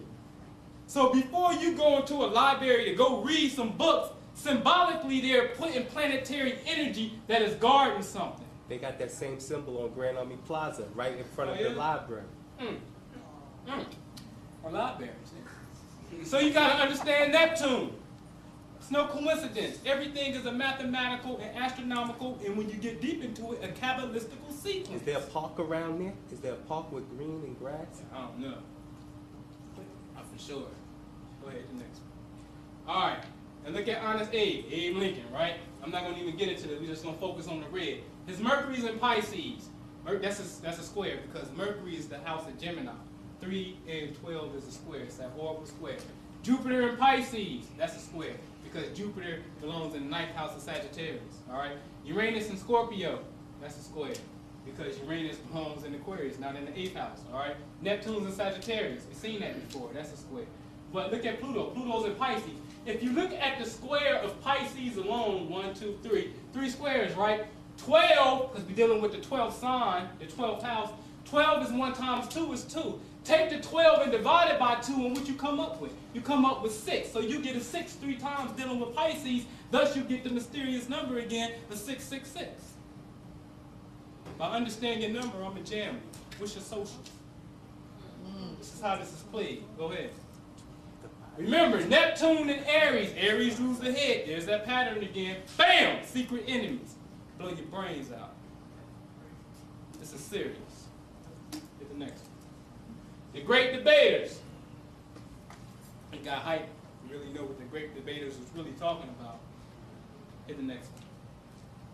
The government is yours. Yes, it's yours. Now whether, let's see, this is deep. Whether Barack is a clone or not, I'm not going to touch it. That's a whole nother venue for that. But if he is, and he's been programmed, then we need to be mad enough and men enough, men enough to go kick some ass. Because why do they have your brother programmed? And if he's not a part of the system, then we still should be behind the brother. Because he's not a part of the system, if that be the case. But the government is yours because the time is dictating that it's yours. Remember, the legend goes that the lease, they have a chart. This is a business. We know this. This is corporation. The lease is up. Are we ready to govern ourselves, or do we want to still keep giving them permission by the way of contract that says, please sign? They beg to do business with us. Please sign. Do we still want to voluntarily surrender our consciousness? The government is yours. The next one. Now, to understand government, in all actuality, is to understand Moorish Judaic law. You have to understand Moorish Judaic law, but the only way, again, that you can rise people is you got to hit them with the lion's grip. Go ahead. Take. Genetic. Everybody hyped because it's a black woman putting out this historical debate that took place, right? Garbage. The movie wasn't garbage. It's probably one of my favorite movies because the movie is all, in all actuality, talking about the sovereignty of your mind. What did Denzel tell the brother when the brother challenged him? Willie Lynch. Right? Told him about the Willie Lynch, and then he said, him and every professor on this campus is here to help you find, take back, and keep your ever righteous mind because obviously you have lost it. Somebody took it from you. The whole issue of the great debate is coming up now with Hillary and Obama, and it's really synchronistically really talking about you and your sovereignty. Take it or leave it. With the next one. It was not Oprah. The movie come out, we thought it was Harpo Films, but then you do the research on who really put it out and who distributed it, the Weinstein Company. Wait, hold on. That's what they call themselves, the Weinstein Company, TWC, 3 lights, 3 triangles. Stop playing, man. That's World Trade Center. Don't play with me. That's World Trade Center. The Weinstein Company, that is a code. That is a code. TWC is the name of their company, but it says the same initial as WTC. So therefore, if I do TWC Kabbalistically, I'm going to get the same numerical value as WTC. Therefore, you have the lights like now when the buildings is gone, what do? They give you the lights. See what I'm saying? This is astronomical Kabbalistic law. Hit the next one. To understand the Weinsteins, which are Jews, obviously Weinstein, you're going to have to come through here, and then you definitely going to have to come through here. Enter this portal. When Rashid is doing his work, try your best to get there and understand what is going on. Hit the next one. Winfrey. Kabbalistically, when you break it down, the numerical value is 356, right? 356 in Kabbalah means what? Hit the next one.